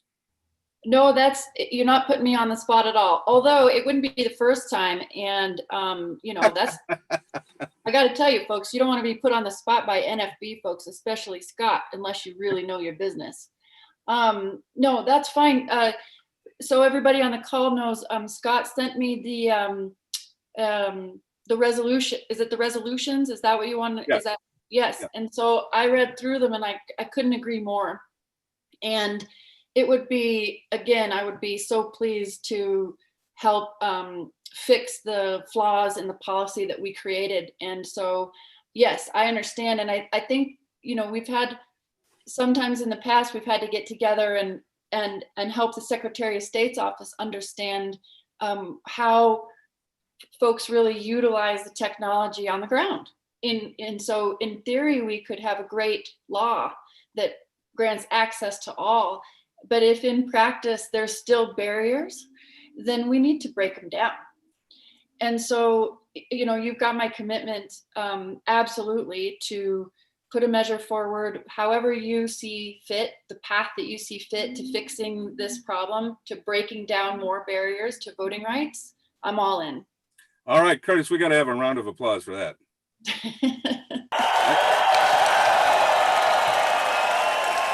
Wow, listen to that crowd, Jesse. I am impressed. Yes. Yeah, go ahead. Well, I was just going to say, thank you so much for that. And it really is an important issue. Now, I will say that, despite some of these barriers, and a lot of our people have been voting this way. I did. Now, unfortunately, well, first of all, you're not running this year, so that's nice in the sense that you haven't had to spend all that time and money. But even if you were running, I couldn't vote for you because I'm down here in Centennial. So I'm sorry about that. But I did use the system, and the neatest thing for me, Jesse, this is where it became personal for me. This year, my son, just earlier this month, turned 18. So he voted with myself and my wife.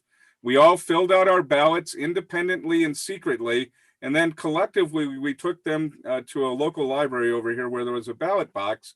And then after that, went to dinner to celebrate the fact that we all had voted. And it really meant a great deal to me that, I could participate in this family activity just the same as my son and, my wife. So that's the real life impact of the work you do, Jesse. So thank you so much. We have some other issues, and we'll definitely talk to you offline about them. But I'd be interested. Does anybody have a comment or question for the senator? I know she's got to go in a minute here, but I think we heard some great commitment here, and we have a project. We've got more work to do. Curtis Chong. Oh, Mr. Chong. Hi, Jesse. How are you? Hi, Curtis. I'm fine. Thanks so much. How are you doing? I think you're one of my most favorite politicians, I have to say, in terms of how well you and I and Scott and Dan and all the rest of us have worked together. And we're hoping that in addition to getting rid of the printer requirement in the bill, that we can establish a better relationship with our Secretary of State. So we're going to be working on that. I don't think we need your help with this, but I want to let you know that there's some discussion that needs to go on with them, and we will engage in that discussion in the productive way that we always have, and we will be firm about our position, but we will be willing to we'll go have our back and forth with that office, and then I think everything will come out all right. So if it wasn't for you, we wouldn't have these two bills that we got through. So I want to say, as a relatively new Coloradan, you rock. Telling you. That is so kind. Kevin, go ahead. Yeah, I just want to say, we appreciate you so much for the stuff you do for us, but some of us really follow what you do for so many other people in your district in the state. And I just wondered, although our convention is National Federation of Blind focused on blindness, if you had anything that was on your heart or that you're thinking about that we might want to know other things you're working on that's on your mind before you leave. Well, sure. Yes. This year we'll see how it shakes out with the pandemic, what the legislative session even looks like. So what I'm doing in the interim is preparing hopefully for work that I can accomplish. And then, if we need to switch gears again, like we did last year, we'll do it. So whatever remaining COVID relief we are able to provide people across the state, we will. I think you probably just saw that we're going to do a one-time distribution here at the end of December when people's unemployment is set to run out, since the federal government has come in with no assistance. But I think there's some loose ends that we need to tie up and do more for working people across the state, do more for families who are struggling in the pandemic. So I think, we'll see what that shapes into each month. Everything changes so rapidly, right, Kevin? Yeah. As far as my work then on top of the, the pandemic relief and what that looks like, it's just intense. And so we kind of need to see how that shakes out. But that I also continually work on issues regarding seniors across the state. So helping older Coloradans live at home independently with dignity. And so what that might involve, we've taken a number of different approaches. I've worked on elder abuse. I've worked on a lot of things. What I'd like to do is increase medical providers who specialize in senior care. which again, right now, more than ever, we need.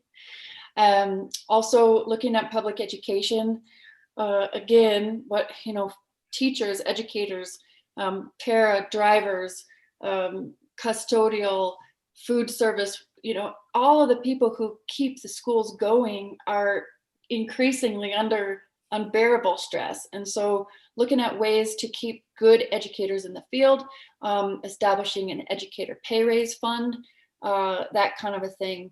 And then I will be doing a lot of work in the survivor community for victims of sexual assault. So again, not a topic that's comfortable to speak about, but standing up for those who need it and remedying some wrongs and working to protect survivors of sexual assault and domestic abuse. And of course, there's going to be a number of other things, but I know you'll have a lot on your agenda.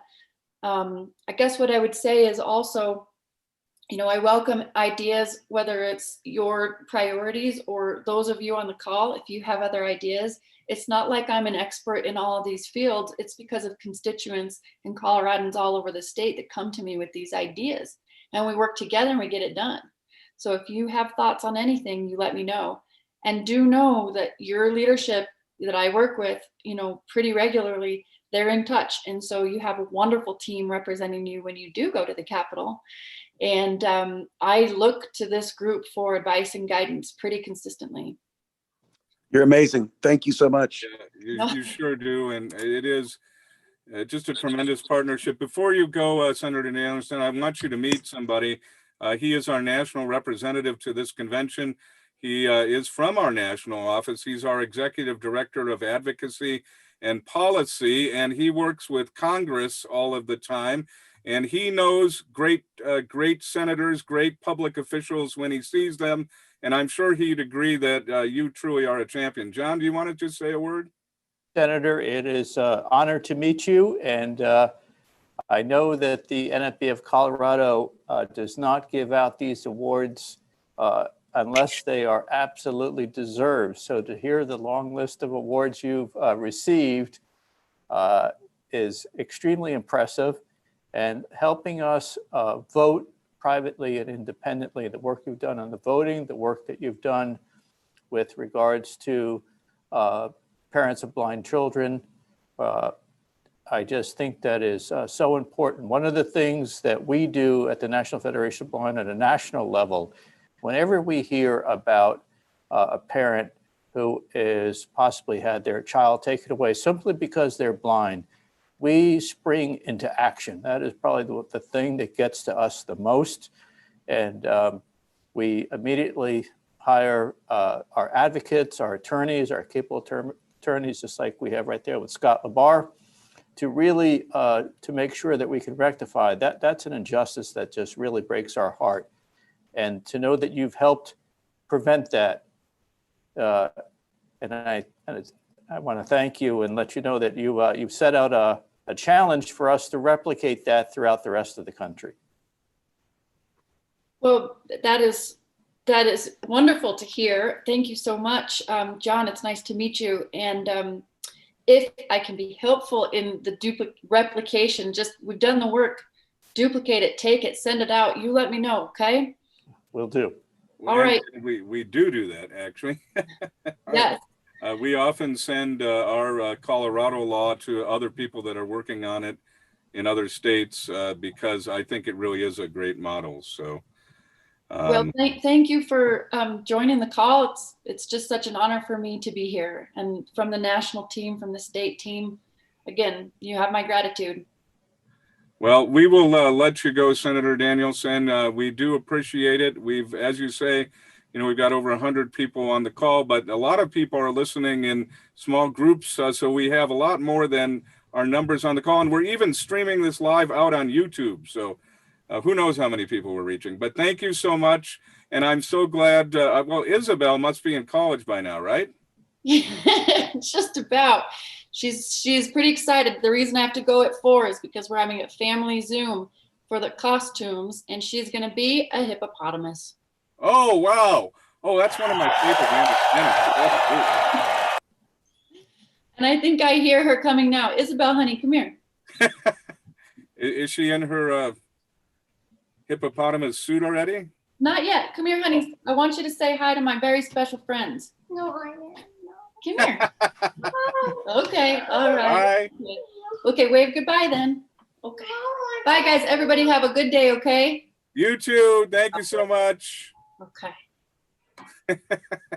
Hippopotamus. I think, you know, if that reincarnation thing comes true, I want to come back as a hippopotamus. Then you can be in the song. I could be. So we are at the point where we've got about 5 minutes before Secretary Griswold is scheduled to be here. I don't know if she's here already. Do we have Secretary Griswold yet? Okay, so what we're going to do is I promised Marianne I'd let her do an auction. Marianne, we may have only time for one, so let's make it a good one. Alrighty. So what are we going to auction off here?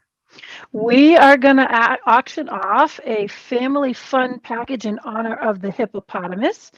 For those who have the package information, we are auctioning off package number 6, Lego Family Fun. We have 5 accessible Lego sets, and from the Boulder Valley chapter and from the Parents of Blind Children, an Echo Dot 3rd generation family kids Echo Dot with parental controls. It's $100 value. For those of you who know the deal, get your exercise ready to raise your virtual hands, and we're going to start this out at 25. So everybody who's interested at $25, raise your hand. Alt Y, and all the other ways, *9, and so forth. Do we have hands up? Kevin? Hopefully we got somebody watching that. We have 2 hands up. 2 hands up. Okay. 4 now. 2? 4 now. Looks like 4. All right. Okay. 5. Drop them down.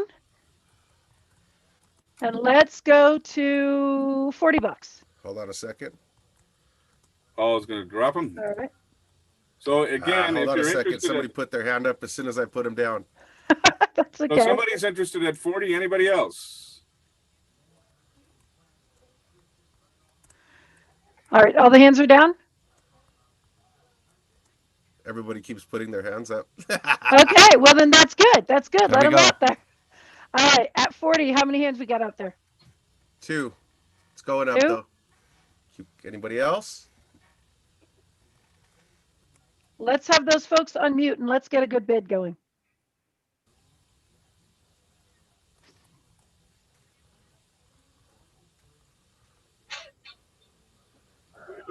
Brett, Gary. Whoa. Ooh. All right. So where are we with the bid, man? We are at 40 right now. Do I hear 45? Well, I think you should have gone to 50. I'll bid 50. At 60. Who did 60? Brett. Ah, okay. I yield. From 60, where are we going? Who's next? Do I hear So, 70? At this point, if you want to make a bid, I would say unmute yourself and just say it. We have Brett Boyer at 60. Maureen, 65. Ooh, there we go.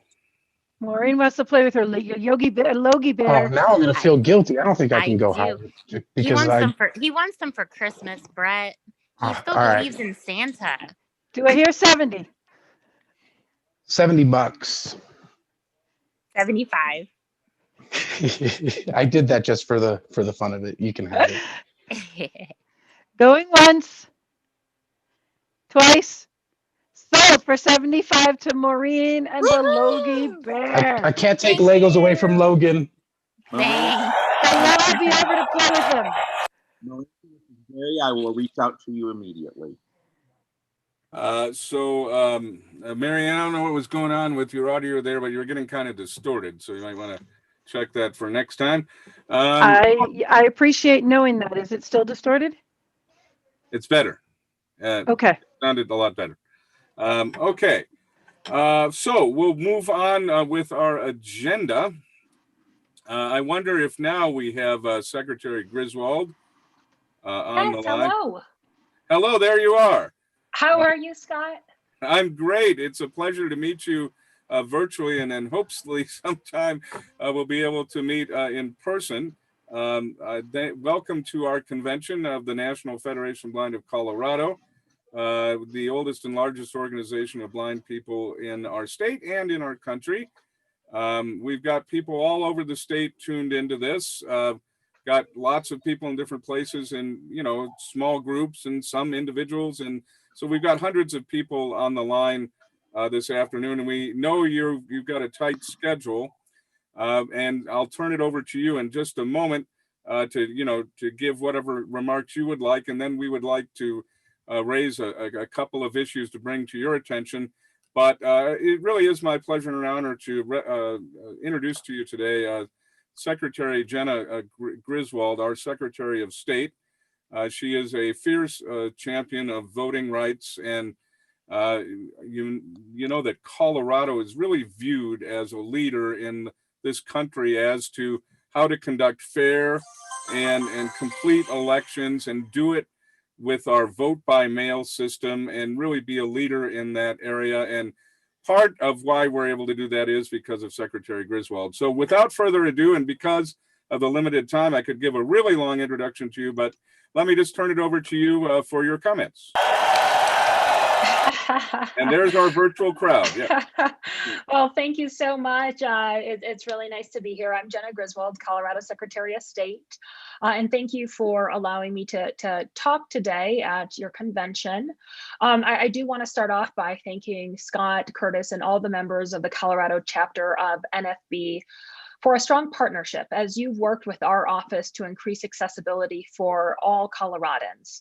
And thank you specifically for being just such great partners with our elections division. We are extremely appreciative of all of your efforts. Now, I am a relatively new Secretary of State. I've been in office for 2 years.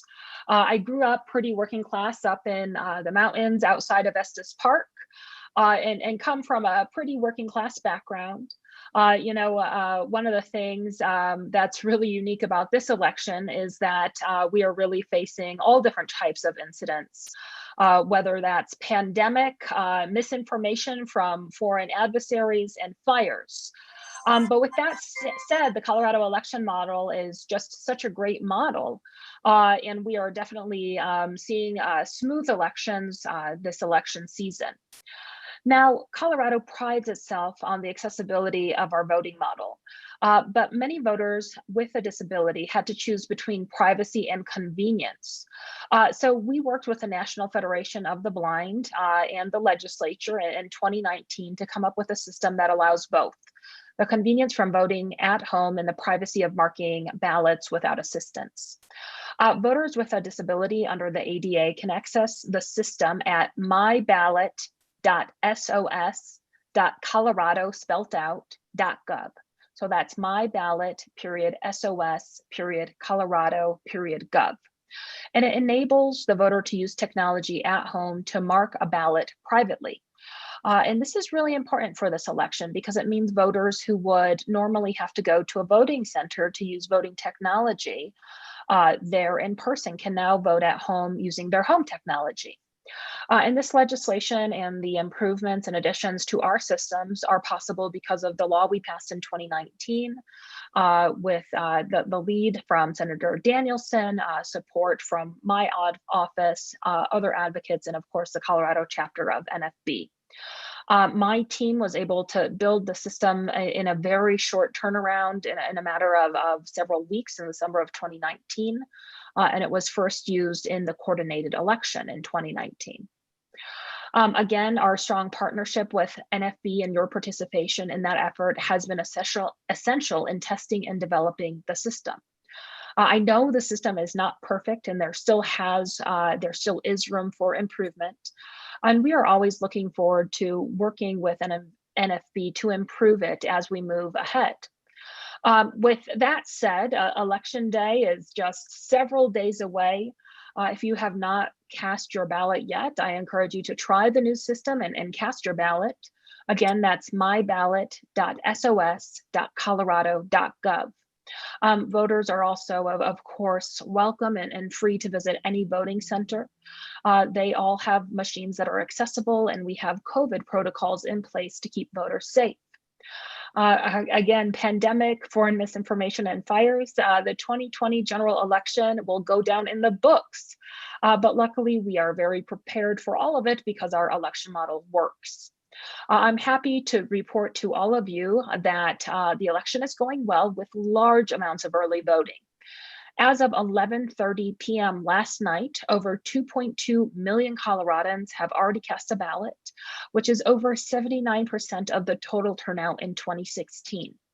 That includes 789,595 ballots cast from Democratic voters, 634,839 ballots cast from Republican voters, and 826,203 ballots cast from unaffiliated voters.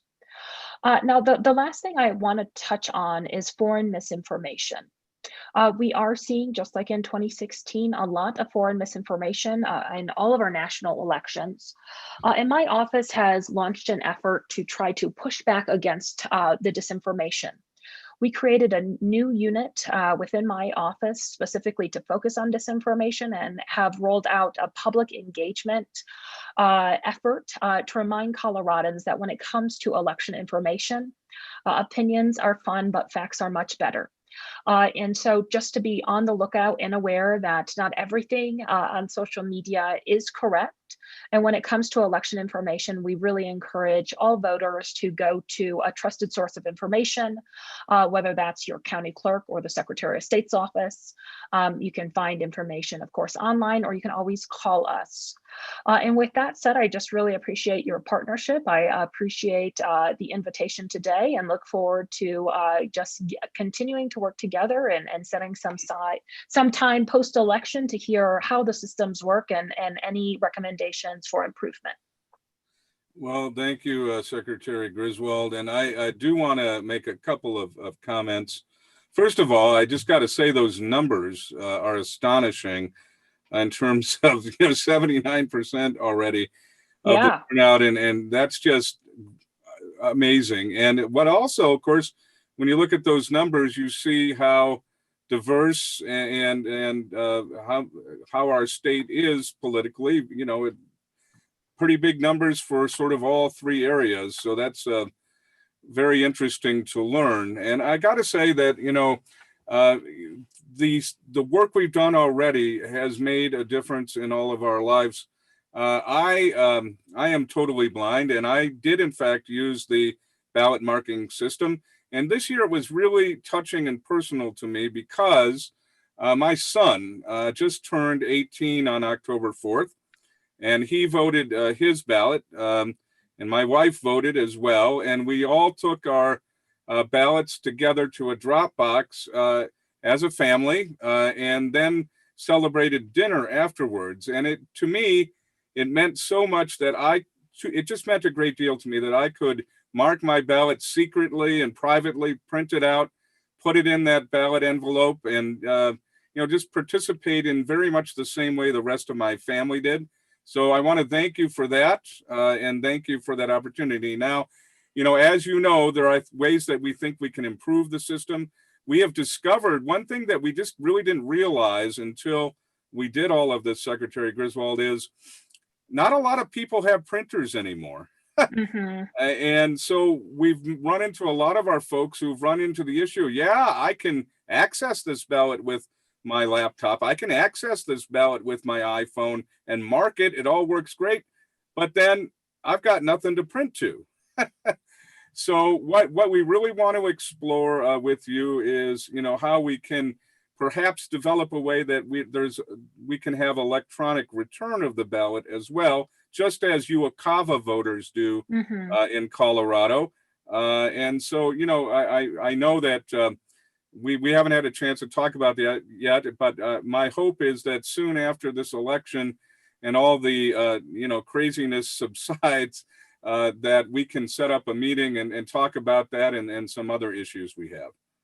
That sounds fantastic, Scott. And I would say I'm glad you had a good experience voting with your family this year. By the way, my birthday is October 2nd, so very close to your kid's birthday. So I'm glad you're all able to do that as a family. And I definitely hear you on the printing issue. You know, my mom, she still lives up outside of Estes Park. She doesn't have a printer. So I know just a lot of people don't have printers. That's a really good point. And if you're open to it, what I would really encourage is, or what I would really appreciate is, let's set a meeting after, just a couple of weeks after the election. And I would love to hear, you know, of course, your experience, but then other experiences of your members, and then we can work on how to improve the system, either through our ability ourselves to improve, or if necessary, a legislative change for the next legislative session. And we appreciate very much that commitment. And the other thing, just really quick, and I know you don't have a lot of time, but this system of text to cure is also a concern, and we think we've got some ideas about that as well. So believe me, we will definitely follow up and get in touch and set up a meeting and to see what we can do. And I do think, with respect, because of the way SB 19-202 is written, I think we might need a legislative fix, but that's something certainly we can explore and discuss more fully. Okay, well, perfect. And the same with text to cure. Looking forward to hearing feedback on that. Of course, a couple things about just the curing process. Of course, we want all things that we do to be accessible for all Coloradans. Most Coloradans will never have to cure a signature. We have the lowest signature discrepancy rate in the nation. But with that said, we rolled out this new program. The former program still exists. And basically, you know, you have to sign the back of a mail ballot, or have someone, if you can, sign it for you to attest that it was your ballot. And we check all those signatures. And so we were looking at all the data in the run up to this election and saw that even though we have the lowest rate of signature discrepancies in the nation, we have a disproportionate impact for younger voters. And that's predominantly because younger voters just have less signatures to which to compare, because, you know, every time you vote, your signature actually goes into our database. And a lot of the interactions with the DMV, those signatures are also in our database. So younger people obviously could have 0 to 1 or 2 signatures, as compared to some people that will have 20 to 25 signatures as you get older and just more active and or just have voted more times. So we rolled out the new technology. Of course, if you have a signature discrepancy, your county clerk will contact you. You have until 8 days after, it's actually 9 days this year because of a holiday after the election, to fix a signature. Like I said, most Coloradans will never be contacted because it's very rare. How you fix it, there's several fold. Previously, you could either snail mail, fax, a fixed signature, and now you could use smartphone technology also. And I'm just very open to hearing the experiences, Scott, of folks in the coalition, because we always want to look to improve our systems. Well, we very much appreciate that. And I think we've got definitely some ideas about that. It's interestingly enough, well, a handful of our members have actually been subject to being called by their county clerks or contacted because of a discrepancy, and they were, you know, they figured out ways to take care of it. But it does indeed occur. Oh, I believe it. And I don't want to discount the experience at all, and would love any ideas on how to improve our systems. So we will get that scheduled. I will actually have my scheduler reach out right now, right after this call, if they haven't reached out already. because we definitely want to hear everyone's experience and any advice. I know you all are, Scott and Curtis and the Federation, you have been so involved in making sure that our elections are accessible to many people, that we want to continue to partner together. Well, again, thank you for this commitment, and thank you for your time. And I know right before an election, you're very busy. We wish you the best as this election sorts out. I think yeah, absolutely. Yeah, let's hear our virtual crowd again. Curtis? Thank you. Well, they really liked all your remarks there, Secretary Griswold. So I guess all I can say to all of our members, and I'm sure you would agree, if you haven't voted, get out there and vote. You got that right. That's exactly right. And I would encourage everybody to vote early. You know, the more votes that are cast before Election Day, the more results we'll be able to post on election evening. And I know everybody's very anxious to see those results. So thank you so much. Thank you to the National Federation of the Blind for all your partnership. And I look forward to many years to come working together. Woo-hoo. We do too. And, you know, Curtis, I think if you have it, we should play our vote song. Oh, yeah. Hold on just a second. Thank you, Madam Secretary. Thank you. I appreciate it. Now, if you have about 1 minute and 29 seconds, you've got to hear this song, which was written and performed by one of our scholarship winners this year, a national scholarship winner. It's put to the tune of a Hamilton song. I think you'll like this, if Curtis has it. Not throwing away my vote. I am not throwing away my vote. Hey yo, I live in this country. I got a civic duty and I'm not throwing away my vote. I'm a blind American who's in college, getting an education and dag. They're amazed and astonished. The problem is society thinks that we can't accomplish things like getting a job and earning equal pay as blind people. I'm a federationist. That's what you need to know. Trying to reach my goal. My power for vote is undeniable. Only 80 years, but our country's older. These U.S. policies get bolder. We shoulder every burden, every disadvantage we have learned to manage, but we're not alone in all this. Trabajamos todos juntos. The plan is to turn the spark into a flame. So let me tell you how to exercise your right today. Just go to nfb.org/vote wherever you may be. Equality, fight for voting independently. We have the right to participate in democracy. Essentially, we are a minority. We have the power to shape the future with advocacy. We ain't never gonna see the change in policy unless we stand up on election day and make them see that we are not throwing away our vote. We are not throwing away our vote. Hey yo, we live in this country. We got a civic duty and we're not throwing away our vote. And we are not throwing away our vote. We are not throwing away our vote. Hey yo, we live in this country. We got a civic duty and we're not throwing away our vote. Es hora de votar. There you go. Well, not- round of applause. Yes, yes.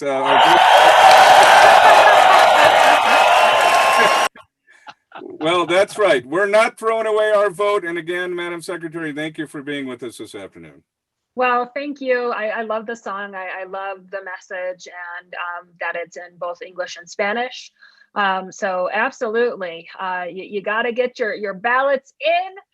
This is a historical election. We're seeing huge turnout, and I'm just really excited. A couple more days left. So I think the song is straight on. Absolutely. And we hope you can sleep by sometime next week. You know, so if you do good work, you sleep well at night. So thank you again to all of you. I hope you are well, and I'll just look forward to connecting again very soon. Thank you so much. Okay, thank you. Bye-bye. All right. Now, Mr. Chong, as our voting rights coordinator, I don't know if you wanted to add any other comments to what we've heard and to what we need to be doing. I think by now our members know about our voting system, at least I hope so. Yeah, well, if you are going to use the new system this weekend or now or whenever, you probably have to find a drop box because the post office won't get it there in time. I will say that if you compare what we have with other systems that I'm familiar with, everybody else is scrambling at the very last minute to try to get something done. I mean, I just heard about a settlement that was made in Minnesota, for example, and largely motivated by the efforts of the National Federation of the Blind. and a number of other states. But Colorado should be proud. I mean, we have a system where you, as soon as you verify who you are, and if voting is open, the ballot is right there up on your screen. No waiting for days or weeks for some system of software to email it to you. So, and we will continue to fix it. We'll continue to recommend changes as you know we are going to do. And this is this represents the kind of thing that we in the National Federation of the Blind do. Not only do we identify problems, but we also come up with ways to fix them. And just vote early. Don't vote often. Yeah, well, here's the thing, technically, I already voted, and but the other thing I really think people need to take advantage of is sign up for the ballot tracking system, because it's really cool. You get a notification when your ballot goes in the mail, you get a notification when they receive it for processing, and you get a notification when they accept it. And that has all happened for me. So, but technically, I could go up on the system right now and print out another ballot. You could. It would work, but once they would get it, they wouldn't recognize it because I've already voted, and they might even come after me for.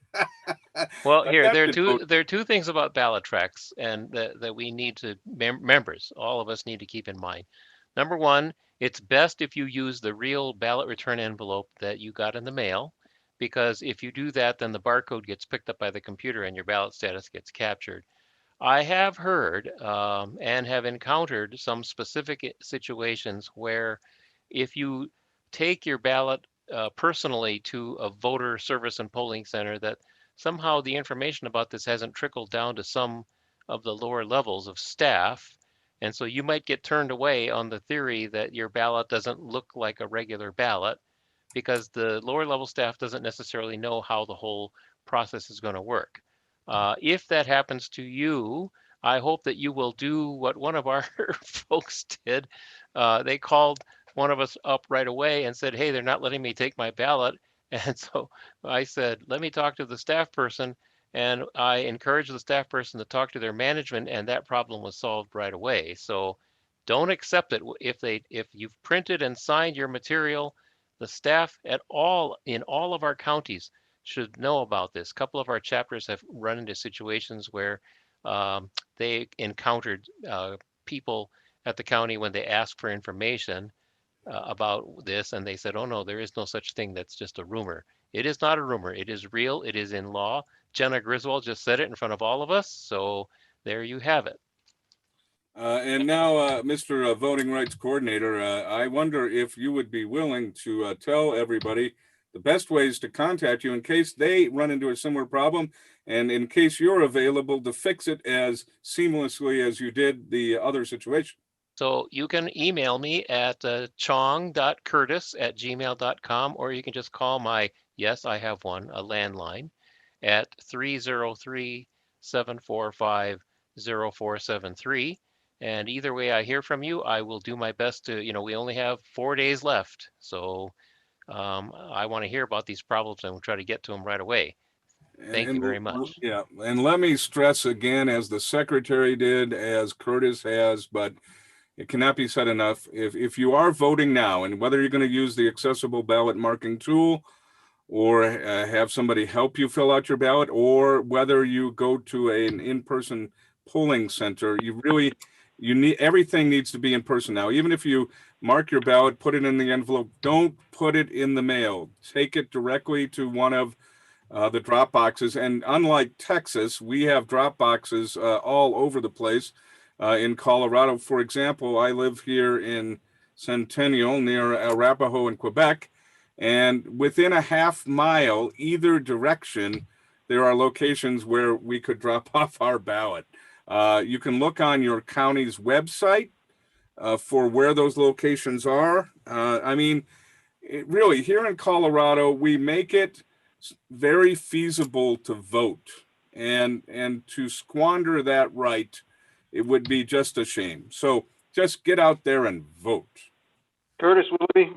Van Dorn. Now, yes, Curtis very quickly and Van Dorn very quickly. Curtis first. Very quickly, there may still be some folks out there who use older web browsers without all the fancy features. And because I couldn't vote a year ago, and I couldn't vote 2 other times, and I couldn't vote this time. But I think it will be fixed next time, because I talked to the person from the Secretary of State's office, and they said I will send a note off to the contracting official, and hopefully then the code for the website will be fixed. I'm thinking of older web browsers like Lynx, L-I-N-K-S, which I think was around before Windows, and Lynx, L-I-N-K-S. Oh, did I say the first was L-Y-N-X, which is a very old web browser. And there's a newer one called EdBrowse. And there may be others. Probably there are other old web browsers that don't support all these fancy features. So if you can't vote that way, or if you're trying to use one of those web browsers, just give it up. It isn't going to work this time. But hopefully by next election it will work. Thank you. Yes, thank you, Curtis. Now, Gary? Yeah, my question is quick. I didn't get a ballot this year, so how do I vote using the system? Well, okay, Gary, you're a registered voter, I take it? Yep, I am. Well, what you can do is go to myballot.sos. .colorado.gov. And you don't need a ballot envelope, even though it won't be tracked.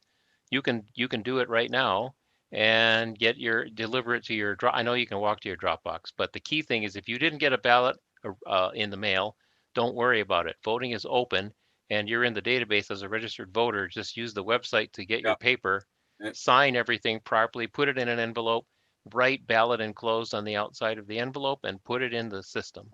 Yeah, and Gary, when you log on to the system, it's going to ask you your birth date, your county, your name, and then as you move forward in the system for further verification, it's going to ask you either the last 4 of your social security number or your ID/driver's license number. And then if it verifies you, then you'll be able to mark your ballot. Thank you. All right. So we've pretty much occupied all the time for this item.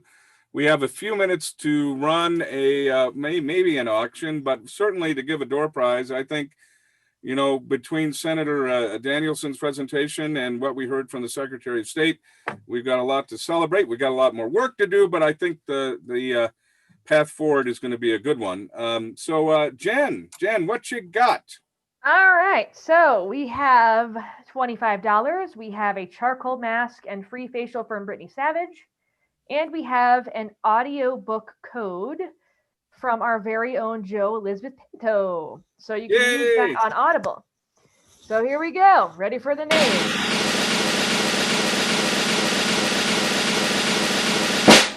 Jane Flower, are you still on? Ooh, I wonder, because she was one of our exhibitors. Jane Flower. From one of the schools, I thought it. Beach Jane, are you here? Don't see her? No. All right, draw in. Bummer. All right, here we go. Tiffany Mitchell. Tiffany Mitchell. Tiffany, are you here in the room? The Zoom room? Raise your hand, hit *9, Alt-Y. Not seeing her either. That's making me sad. Well, I am here, Jen. You No, have you the are. spears it for it or not? The spears it. I love it. All right. Should we do one more? Yes. Juanita Brundon. Or Brunton. I'm not sure which one is correct. Is that one of our seniors? Yes, it is. Juanita, are you out there? *9 on your phone? Do we know if she's on there? Yeah.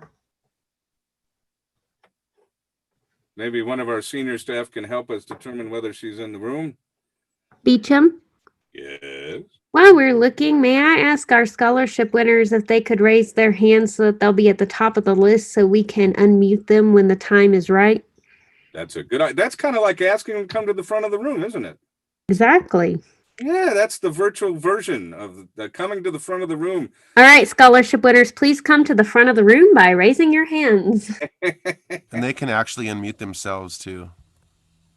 Perfect. So you guys will be ready to unmute yourselves when the time is right now also. So you can probably lower your hands. That way we don't confuse the door prize folks. Yeah, Juanita, are you in the room? Do we have any evidence of Juanita? I don't think so. Okay, let's try it again, Jennifer. All right, one more. Here we go.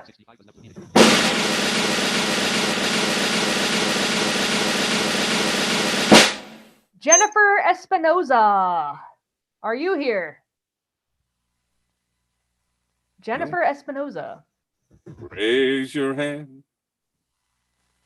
Alt Y. Three close, but none of the right one name. Couple Jens. This is crazy. All right, we're gonna draw one more name. One more. Yes, here we go. Mixing them up. What is the name? Yolanda Thompson. Oh, she better be here. Yolanda, you gotta be here. Come on, Yolanda. Please. ¿Dónde está Yolanda? Where are you? She's not there. What? Where is everybody? I don't know. We got 116 people, and so far The rest of us are striking out. here. I know. We are. I think she should add some money to it. I think so. There is money. Oh yeah. I know that, but I said add. Yeah. Oh, well, we can add more. We can Okay, add here we 25 go. more Ready? dollars. Let's do it. Get ready to draw for the next one.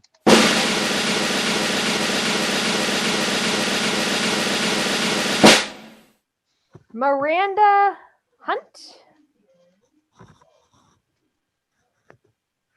Miranda. Miranda Hunt. Good. That's the wrong M. Right? I was just thinking that. Yeah. No Miranda. All right, so what we're going to do is we're going to put this on the shelf, and we will draw, we'll make it even bigger at the end of this session. Marianne, Yes, we're we going to do will. the auction at the end of the session as well. We're going to get right into scholarship, and because after you hear these scholarship winners and their stories, you're going to want to give even more to the auction. So be ready. And, maybe if you happen to know friends that are out there that should be listening, that should be tuned in and want to be eligible for one of these prizes, maybe they should be tuning in. So it is now indeed a pleasure to recognize for her presentation the first Vice President of the National Federation of the Blind of Colorado and the chairperson of our scholarship committee. Let's give a big virtual welcome for Jessica Beecham.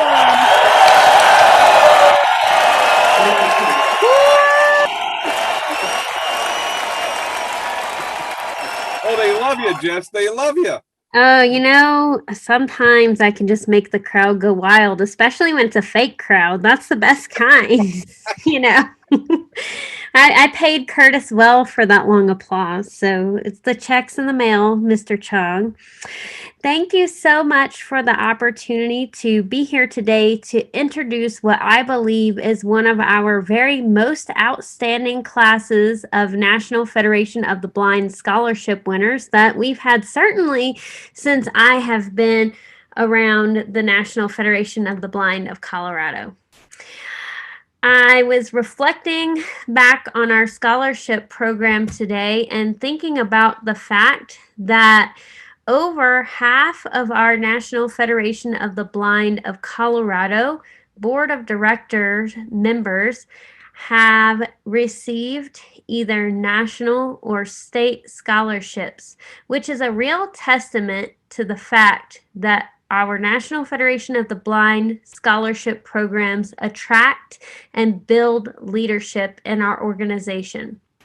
I believe that after you hear from each of our scholarship winners today, you'll understand why we feel that it is imperative that we invest in them and their abilities as future leaders of the National Federation of the Blind of Colorado.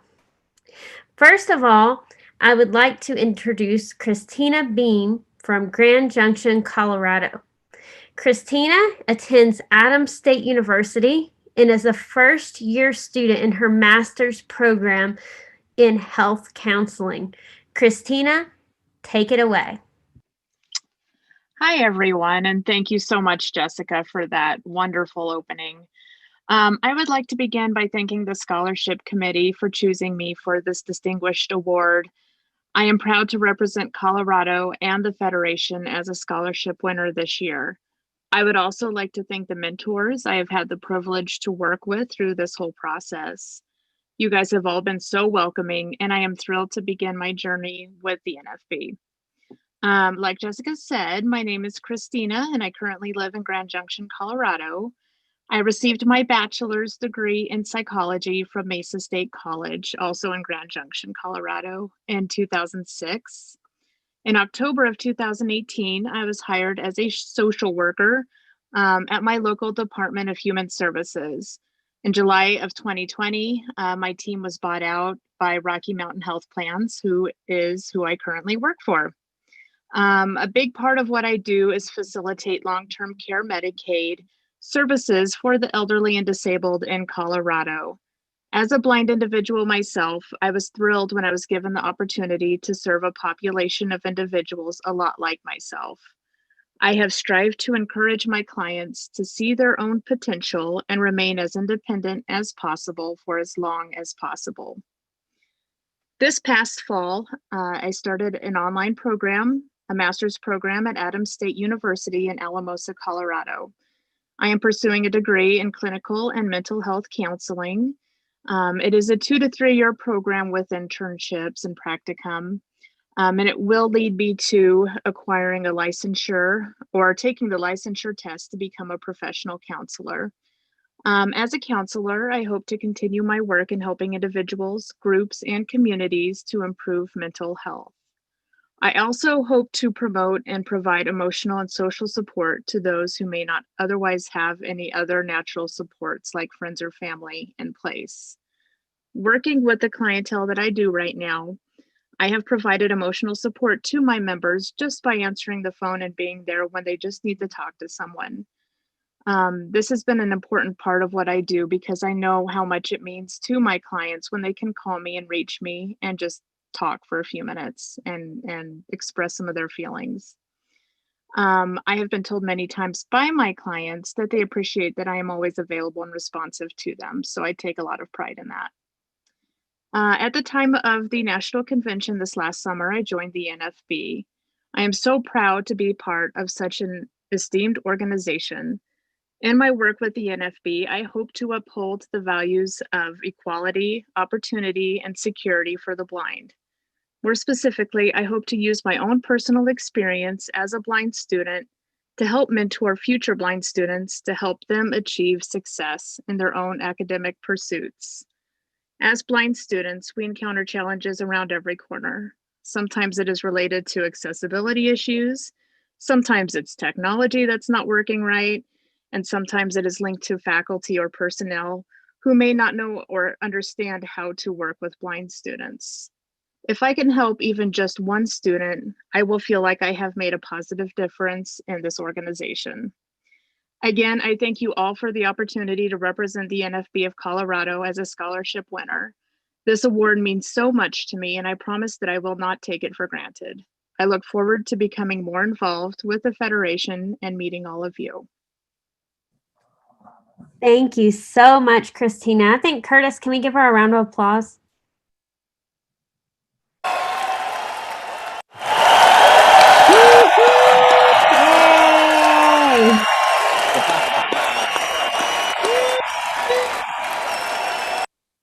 Wow, that's a long Awesome. one. So, Christina, you have to put a check in the mail to him too. Every time we do that. No, I'm just kidding. I will do that. Thank you. I had the pleasure of meeting Christina's dad at our scholarship breakfast this morning. His name is Thomas, and he's also from the Grand Junction area. And we certainly, I think, after that presentation, can understand why he's one proud papa. So next, we are going to hear from Kevin Darcy. Kevin Darcy is a member of our Boulder Valley chapter, and he is from Longmont, Colorado, studying at the University of Colorado Boulder. Kevin is pursuing his PhD in anthropology. So, Kevin, take it away. Thank you so much, Jessica. This is a true honor to receive this scholarship, and I just want to express my sincerest thanks to the scholarship committee for considering me. I also just have to say to Mr. Curtis Chong, thank you for embodying the legacy of Mr. John Lewis and really fighting for our rights. That's a huge thing. And I encourage all of you who are dealing with this issue with the Department of Labor to keep getting into good trouble and keep fighting because it is not right for other people to decide our fate. That said, there's a word, a very, very old word that really describes how I feel about the National Federation of the Blind. That word is called despair. Despair is a return to hope after a period of despair. Why, you ask, did I have despair? Well, I always thought that I was running towards some distant goal, but I realized that I was actually running from something. I was running from my blindness, both personally and professionally. I was embarrassed to use my cane, and I refused to work on the topic of disability. Both things were detrimental to my biological and financial health. The reasons why are a discussion for another day. When there's a couch around, I can lay down and really talk through those things. But the important thing to talk about is, why now do I embrace the cane? And why now am I a scholar of disability? What happened that I'm now running towards the right goals? On November 9th, 2016, I was confronted by one of my professors and accused of all sorts of nefarious activities in class. And all of these things were related to my blindness. I was told that I'm a terrible example for undergraduate students because I don't take physical books to class. I was accused of having somehow knowledge about everything before taking a class, and that I just don't do work. The list went on, and it was a painful period in my time. Indeed, it was the source of my despair, and I was about to leave the university. And at the time, I was an immigration scholar. I'm still an immigration scholar, but focused on the intersection between disability and immigration. But I was lucky. I was a screen reader tester for the Digital Accessibility Lab at the University of Colorado. And I told my boss that I had to leave. I couldn't deal with these oppressive people anymore at the university. My supervisor offered me a research position. He said, hey, why don't you do something about this? So I did. I embarked on a 3-year qualitative research study on the experiences of blind students at the University of Colorado system. The results from that research are currently being used to change the policy on diversity and inclusion at the university.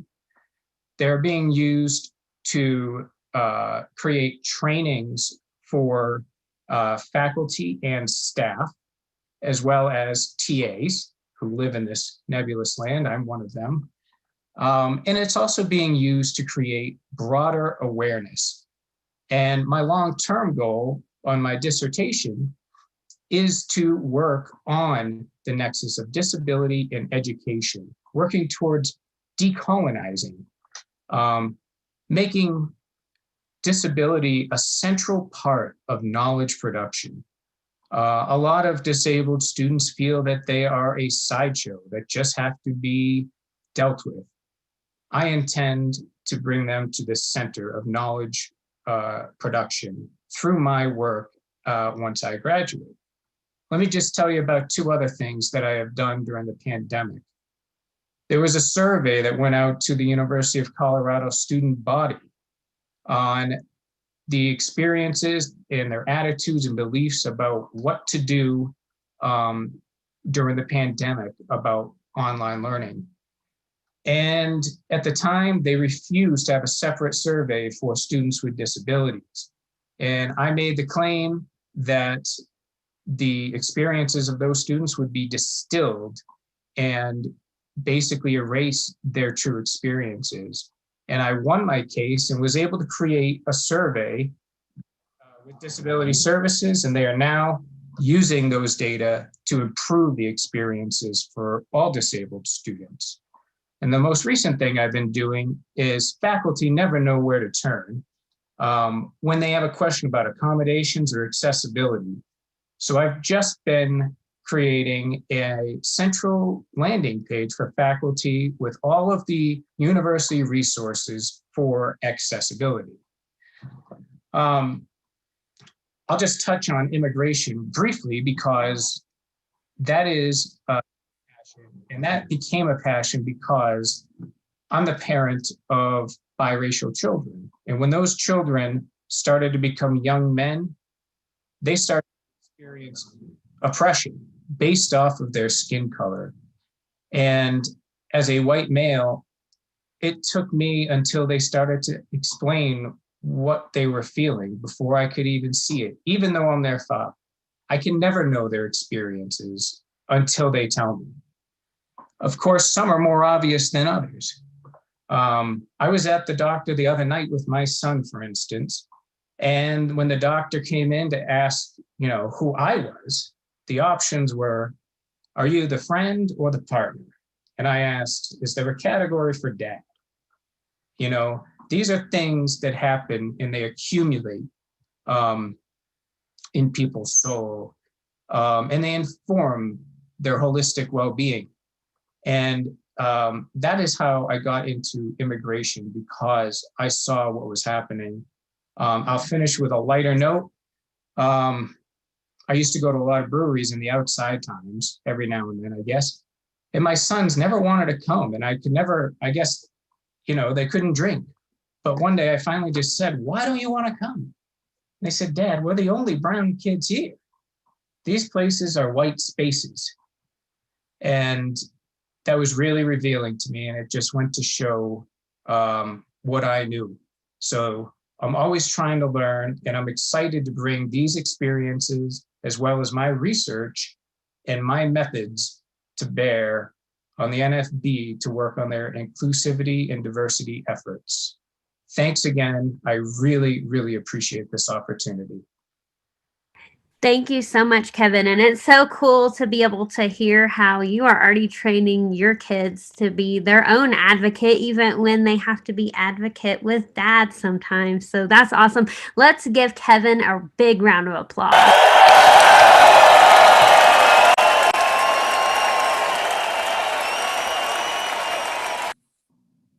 All right, fantastic. So next we are going to hear from Karis Glather, and Karis is studying at Metro State University in Denver, and she is from Lakewood, Colorado, working on her degree in chemistry. As soon as I'm done in this meeting. Hello. Hold on So, one second, Karis. Let's okay. make sure Kevin Darcy is muted. All right, I think we're good. Okay. So hello, everyone. First off, I would also like to thank the scholarship committee and mentors for all the time and effort that you've put into this convention, also into the future of Colorado higher education students who are blind, and also for the effort and support that you've given me as an individual. And thank you so much for considering me for this scholarship. It means more to me than I will ever be able to say. As Jessica said, my name is Kara Sklather. I am a junior at Metropolitan State University of Denver, and I am studying chemistry and minoring in biology. So I'm going a little bit different route here because I have been blind for a little less than 2 years. And so my education over the past couple of years has involved not just college, but also blindness training. And so not very long ago, my only idea of blindness was Braille, canes, dogs, and darkness. I didn't really know very much about it. And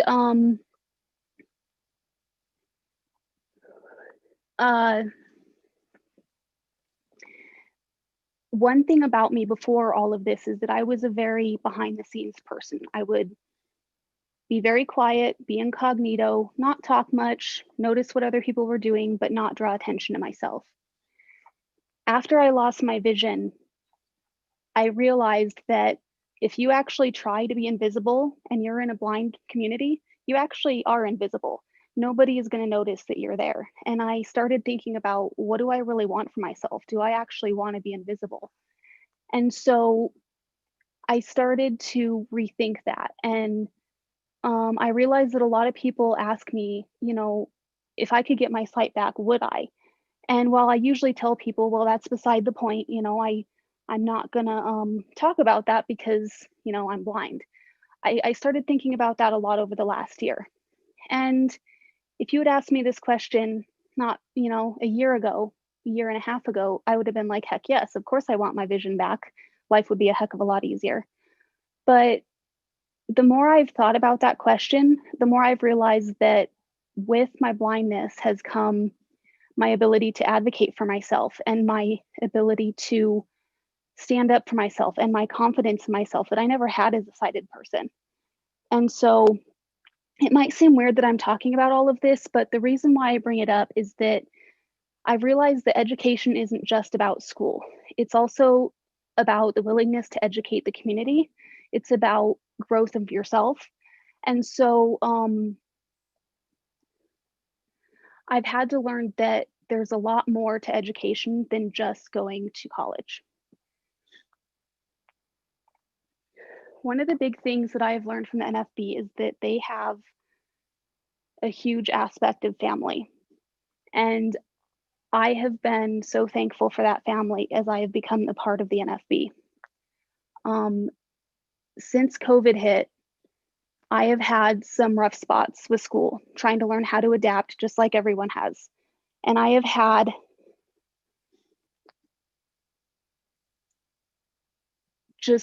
I've been so thankful to be able to call up a member of the NFB, several members of the NFB when I've hit these low spots, and to tell them, be like, hey, this is not going the way I expected. I'm having a rough time, and have a community of people who are willing to support me and say, okay, so what can we do to change this? And that has been so huge. Since I graduated from CCB, I have also become an NFB member. I have been volunteering with the youth, and I have been elected to the board of CABS.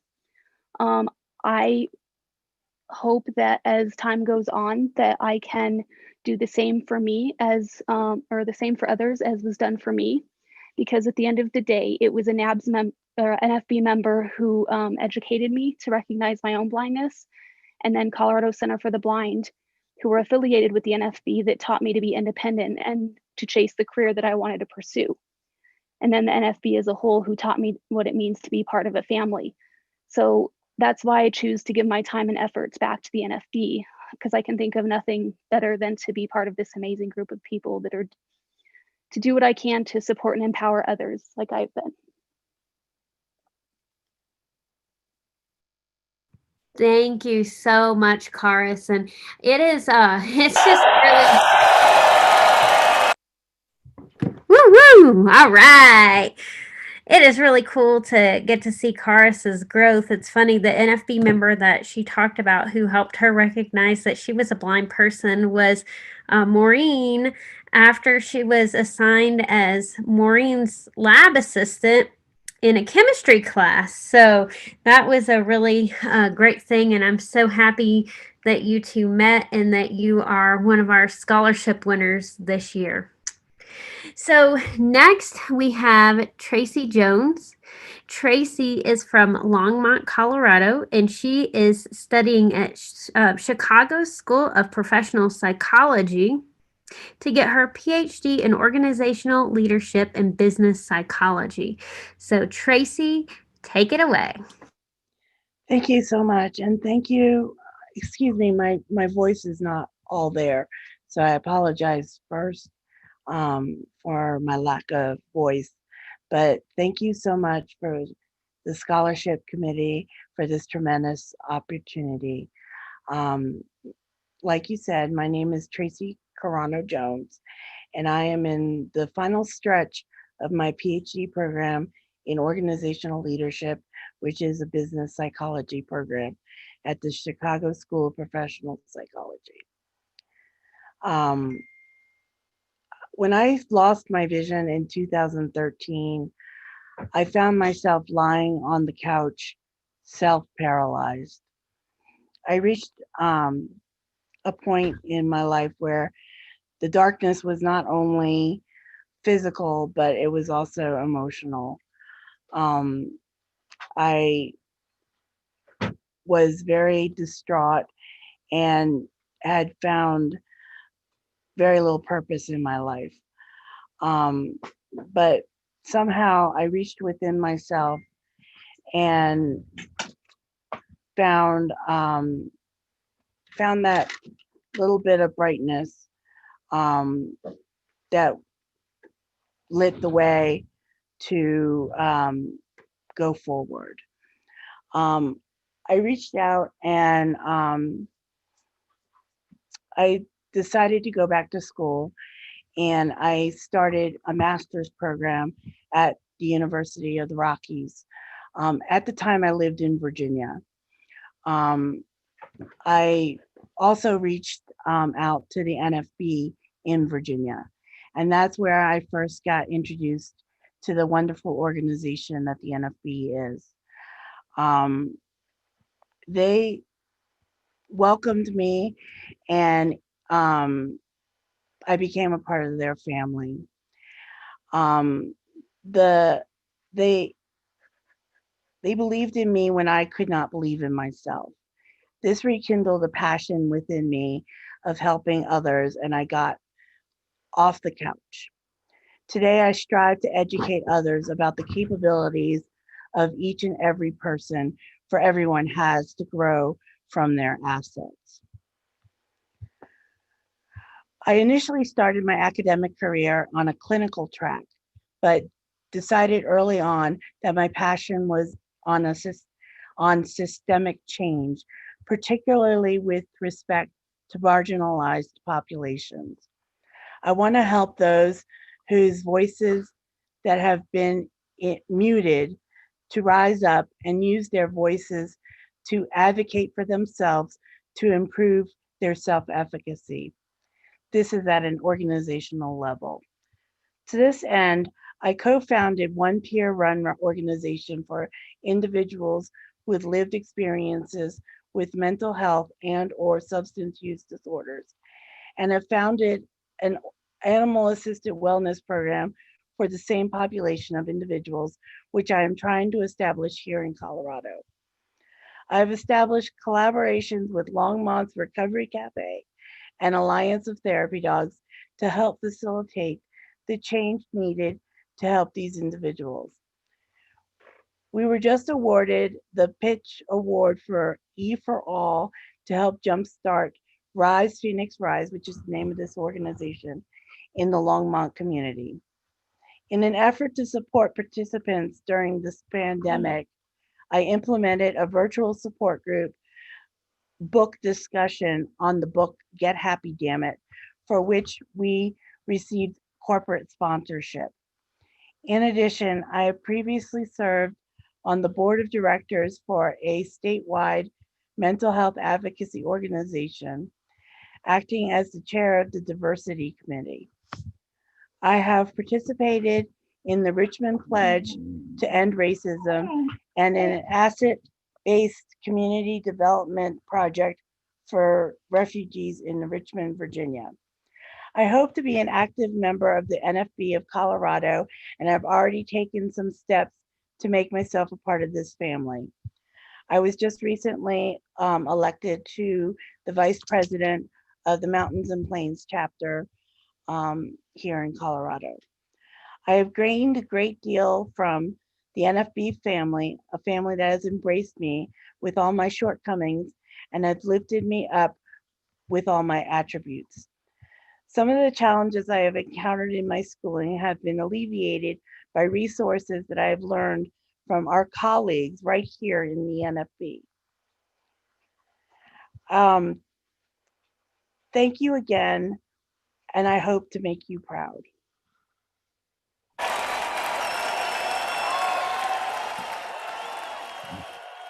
Thank you so much, Tracy, and you definitely already are making us so proud. I think you guys can see why this is such a phenomenal scholarship class, and I hope that hearing a little bit from each of our scholarship finalists will make you reach down in those pockets very deeply and bid just a little bit higher as we go into our next auction item. Again, thank you so much, Scott, for the privilege of chairing such a phenomenal scholarship class, scholarship committee. To you, Jess, and to this whole class. It really is an outstanding class. Let's hear it again for the whole class of 2020. Woo! Curtis. Oh, man. Mine wasn't as good as his. You get the idea.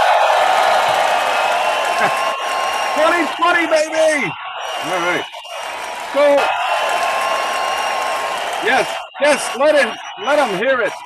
The slogan can be, everything has been terrible about this year except for our scholarship class. Well, yeah, I mean, there might be a few other bright spots, but yes, I agree with you. All right, so Marianne, you heard the woman. We need a big auction item because we got to fund this scholarship program. Yes, sir. And I have the perfect one donated by a bunch of people who truly believe in scholarships. It is from the Blind Parents Division. Yeah, baby. And yeah, baby. I am. You are one of those people. I know. For those who are looking on the sheets, it's auction item number 11, and there's so much in this package. You guys are not going to believe it. It's the rest and relaxation package. It has a 60-minute massage by Annie Pineda, scented candles, oils, bath bombs, roll-ons, you name it. It's a fabulous package. It's a $200 value. It's right up my alley. Right up your alley. And let's get it started at 75. If you're in for 75, raise your virtual hand. My hand's raised. Any other hands going up? Any other hands?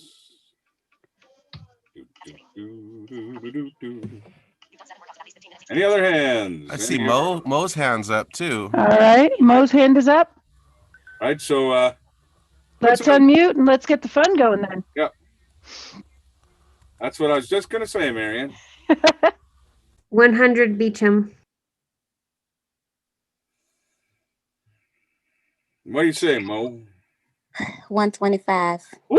150. Woo! I like this. I like it. Girl. Any other? It doesn't have to be just Mo and Jess. You know, it can be. Nope. Anyone else can unmute and join in the fun at this point. You know, Curtis. I know. In the last year, your wife got a new hip and everything. She needs a nice massage. And right. Come on, Curtis. 160. Woo! Don't sound so sad about it, girl. 65. This is for scholarships. Y'all should be happier than that. I am happy. That wasn't sad. That was mischievous. She'll be happier when she wins it, but we'll have to see if we could do that. You know, I heard 165. All right, step on it here, guys. We got to get moving. 175. Ooh, the gauntlet has been tossed. 180. Oh, Monique. Go for it. Oh, Monique, you blinked. All right. If you bid on it again, Mo, I won't bid you up. Rap on it. I mean, rap on it, Go Marianne. ahead. You got it. Rap on it. Let's go. You said 175 going once? She said She 180. said 180. She did say 180. All right, 180 going once. Twice. Selling it to Jessica for 180. All right. Do you want another one while I'm at it? Nope, I don't. We're moving on. I would like either Nate Hecker or Eileen Gallegos to unmute and tell us a little bit about the talent show this evening. And then who's running the costume contest? So first the talent show. Eileen, Nate. I'm right here. Sweet G, give us the Yes. lowdown. Give us the I'm glad- lowdown on the showdown. Well, first I got to say, Scott, thanks for recognizing Sweet G. That is amazing. You know that. I feel like you're truly a friend now. So thank you. Anyway, everybody. Well, you're not a true friend unless you know who Sweet G is, really. Sweet G and her crew. Now, give us the lowdown on the showdown. All right. So tonight at 8 p.m., we are going to start our Wild West Talent Showdown. And I am going to give you guys a hint right at this moment about who our special guest is. Who is our special guest? So somewhere in the program that I have sent out, and many people have, talent is spelled Tallent. So that's my clue. Anyway, about it, it starts at 8 o'clock p.m.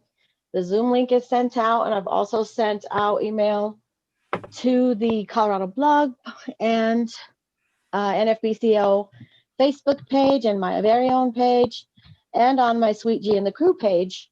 So I'm not real sure how to get it out to YouTube, or I would do that, but I'm leaving that up to, Paul and Curtis. But anyway, we'll go till 10 p.m. and we have a couple surprises, lots of giveaways to our winners and the people who have donated. It's too late to donate now. I believe it's after 5, but the show is free and we would love everybody to join us.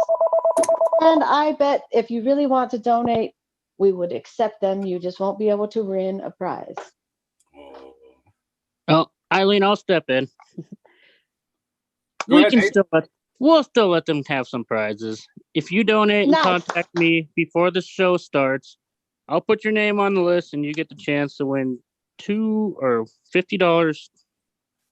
There's two $50 prizes. You get a chance to win one of them. You got to contact me. How do you donate? How do you do it? How do people contact you, Nate? Yeah.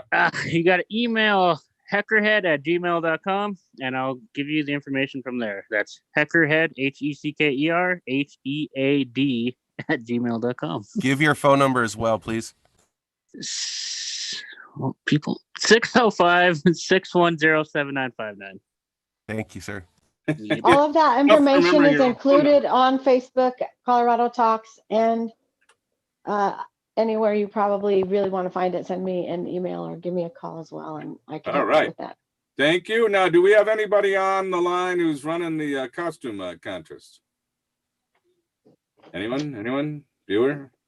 Well, Maureen and I are here. So we're gonna be with Amira and Bonnie later. We're not running it per Amira's se, here. Oh, good. Amira! Hi. The amazing Amira. I was just gonna throw some BS, so I'm glad Amira's here. No, Give us so the real BS. well, I might throw some BS too, but so the costume contest starts at 7, and I've sent out emails to parents, but anyone who's on here listening, please join us at 7 o'clock. The link is on the webpage. It's right here, And as a matter of fact, in this room. yeah, you're right. You're already here, so you can even stay until 7. So it'll be from 7 to 8, and we will have I think Maureen, who's narrating it for us? Bonnie Lucas, right? Is it Bonnie? Okay, perfect. So we're super excited about it. It's gonna describe all the fun costumes of the kids, and there's gonna be prizes. I know an Echo Dot will be given away along with some other prizes for costumes. So we look forward to everybody being there. So, Amira, I thought I'd come and enter the contest. I'm going to dress up like a lawyer. Hey, those are sometimes the scariest costumes. All right. Is that all we need to know about the contest, I think? Yes. All right. Thank you so much. That's 7 o'clock right here in this main NFBCO Zoom ballroom. The last thing we are going to do is draw for a door prize and see if we can get a winner. Whatever you had last time, Jen, let's add a little bit more money to it. And let's see if we can give it away. All right, so here's what we're going to do. Yep. Yes, ma'am. We are going to have what I said before, the charcoal mask, the facial, the audiobook. I'm going to do $50 to King Supers and some jewelry. So here we go. All right.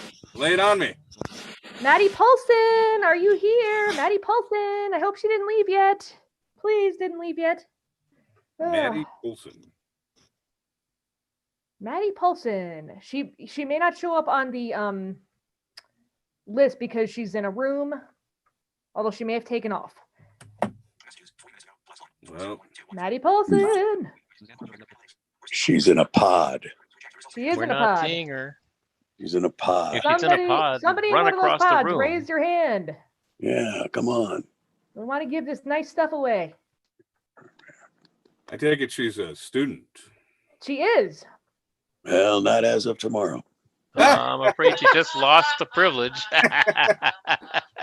Sorry about that, Maddie. Bad. Roll again. All right, one more. Here we go. Ready? Jeanette Fortin. Oh, she's got to be here. Otherwise, I'm going to be mighty upset. Yeah. Jeanette, viewer. Colorado Springs. I see her. She's here. Yay! You're here? Lots of stuff for Jeanette. Do you have it, Jeanette? Unmute, Jeanette. Zoom room. She's Jeanette. unmuted. Say something, Jeanette. Hello. There you go. Won a prize, girl. I pushed Jeanette. the wrong button. You're the winner. Thank you. I have never won. Really? You did today. Well, yeah, give it up for Jeanette. Woo! Thank you. Congratulations, Jeanette. Thank you. Thank you. I meant learned to how also to do this now. Yeah. Thank you so much, Jeanette. Congratulations on your door prize. You see, you can win them once in a while. That it always pays to hang out to the end. That's right. And I just want to say also, because last night Joe Triplett was in the room when we drew that prize, we will be giving him $100 as well. So you can bank on that, Joe. Curtis Johnson, I actually write the check out of his account because he feels like it. I'm kidding. Yeah, he feels like he screwed it up. So yeah. Eileen?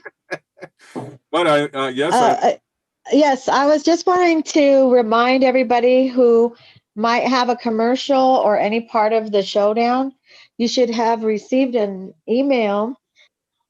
And if you did not, please reach out to me and I'll make sure you have that. Okay. And those people apparently know who they are because I don't. All right. Well, I think we've had a really good session this afternoon. Some very weighty issues we took on, a little bit of confrontation and strife, but that's necessary at times. As Kevin was mentioning, sometimes we need to get into some good trouble. So the costume contest will start in about an hour and 45 minutes, a little bit more than that, right here in this main NFBCO Zoom ballroom, followed by the talent show. And then tomorrow morning, we're going to get underway with the next general session at 10 a.m. Mountain Time. So thanks for tuning in. This session is adjourned. I think we should have given Joe Triplett the face. The face mask? Yeah. Facial? Yeah. I'm Oh sure yeah, he Joe would have would've loved that. Yeah. Yeah. Then you can throw in there some of that foot cream or whatever it was. Yeah. All right. Well, thanks everybody. We'll see you in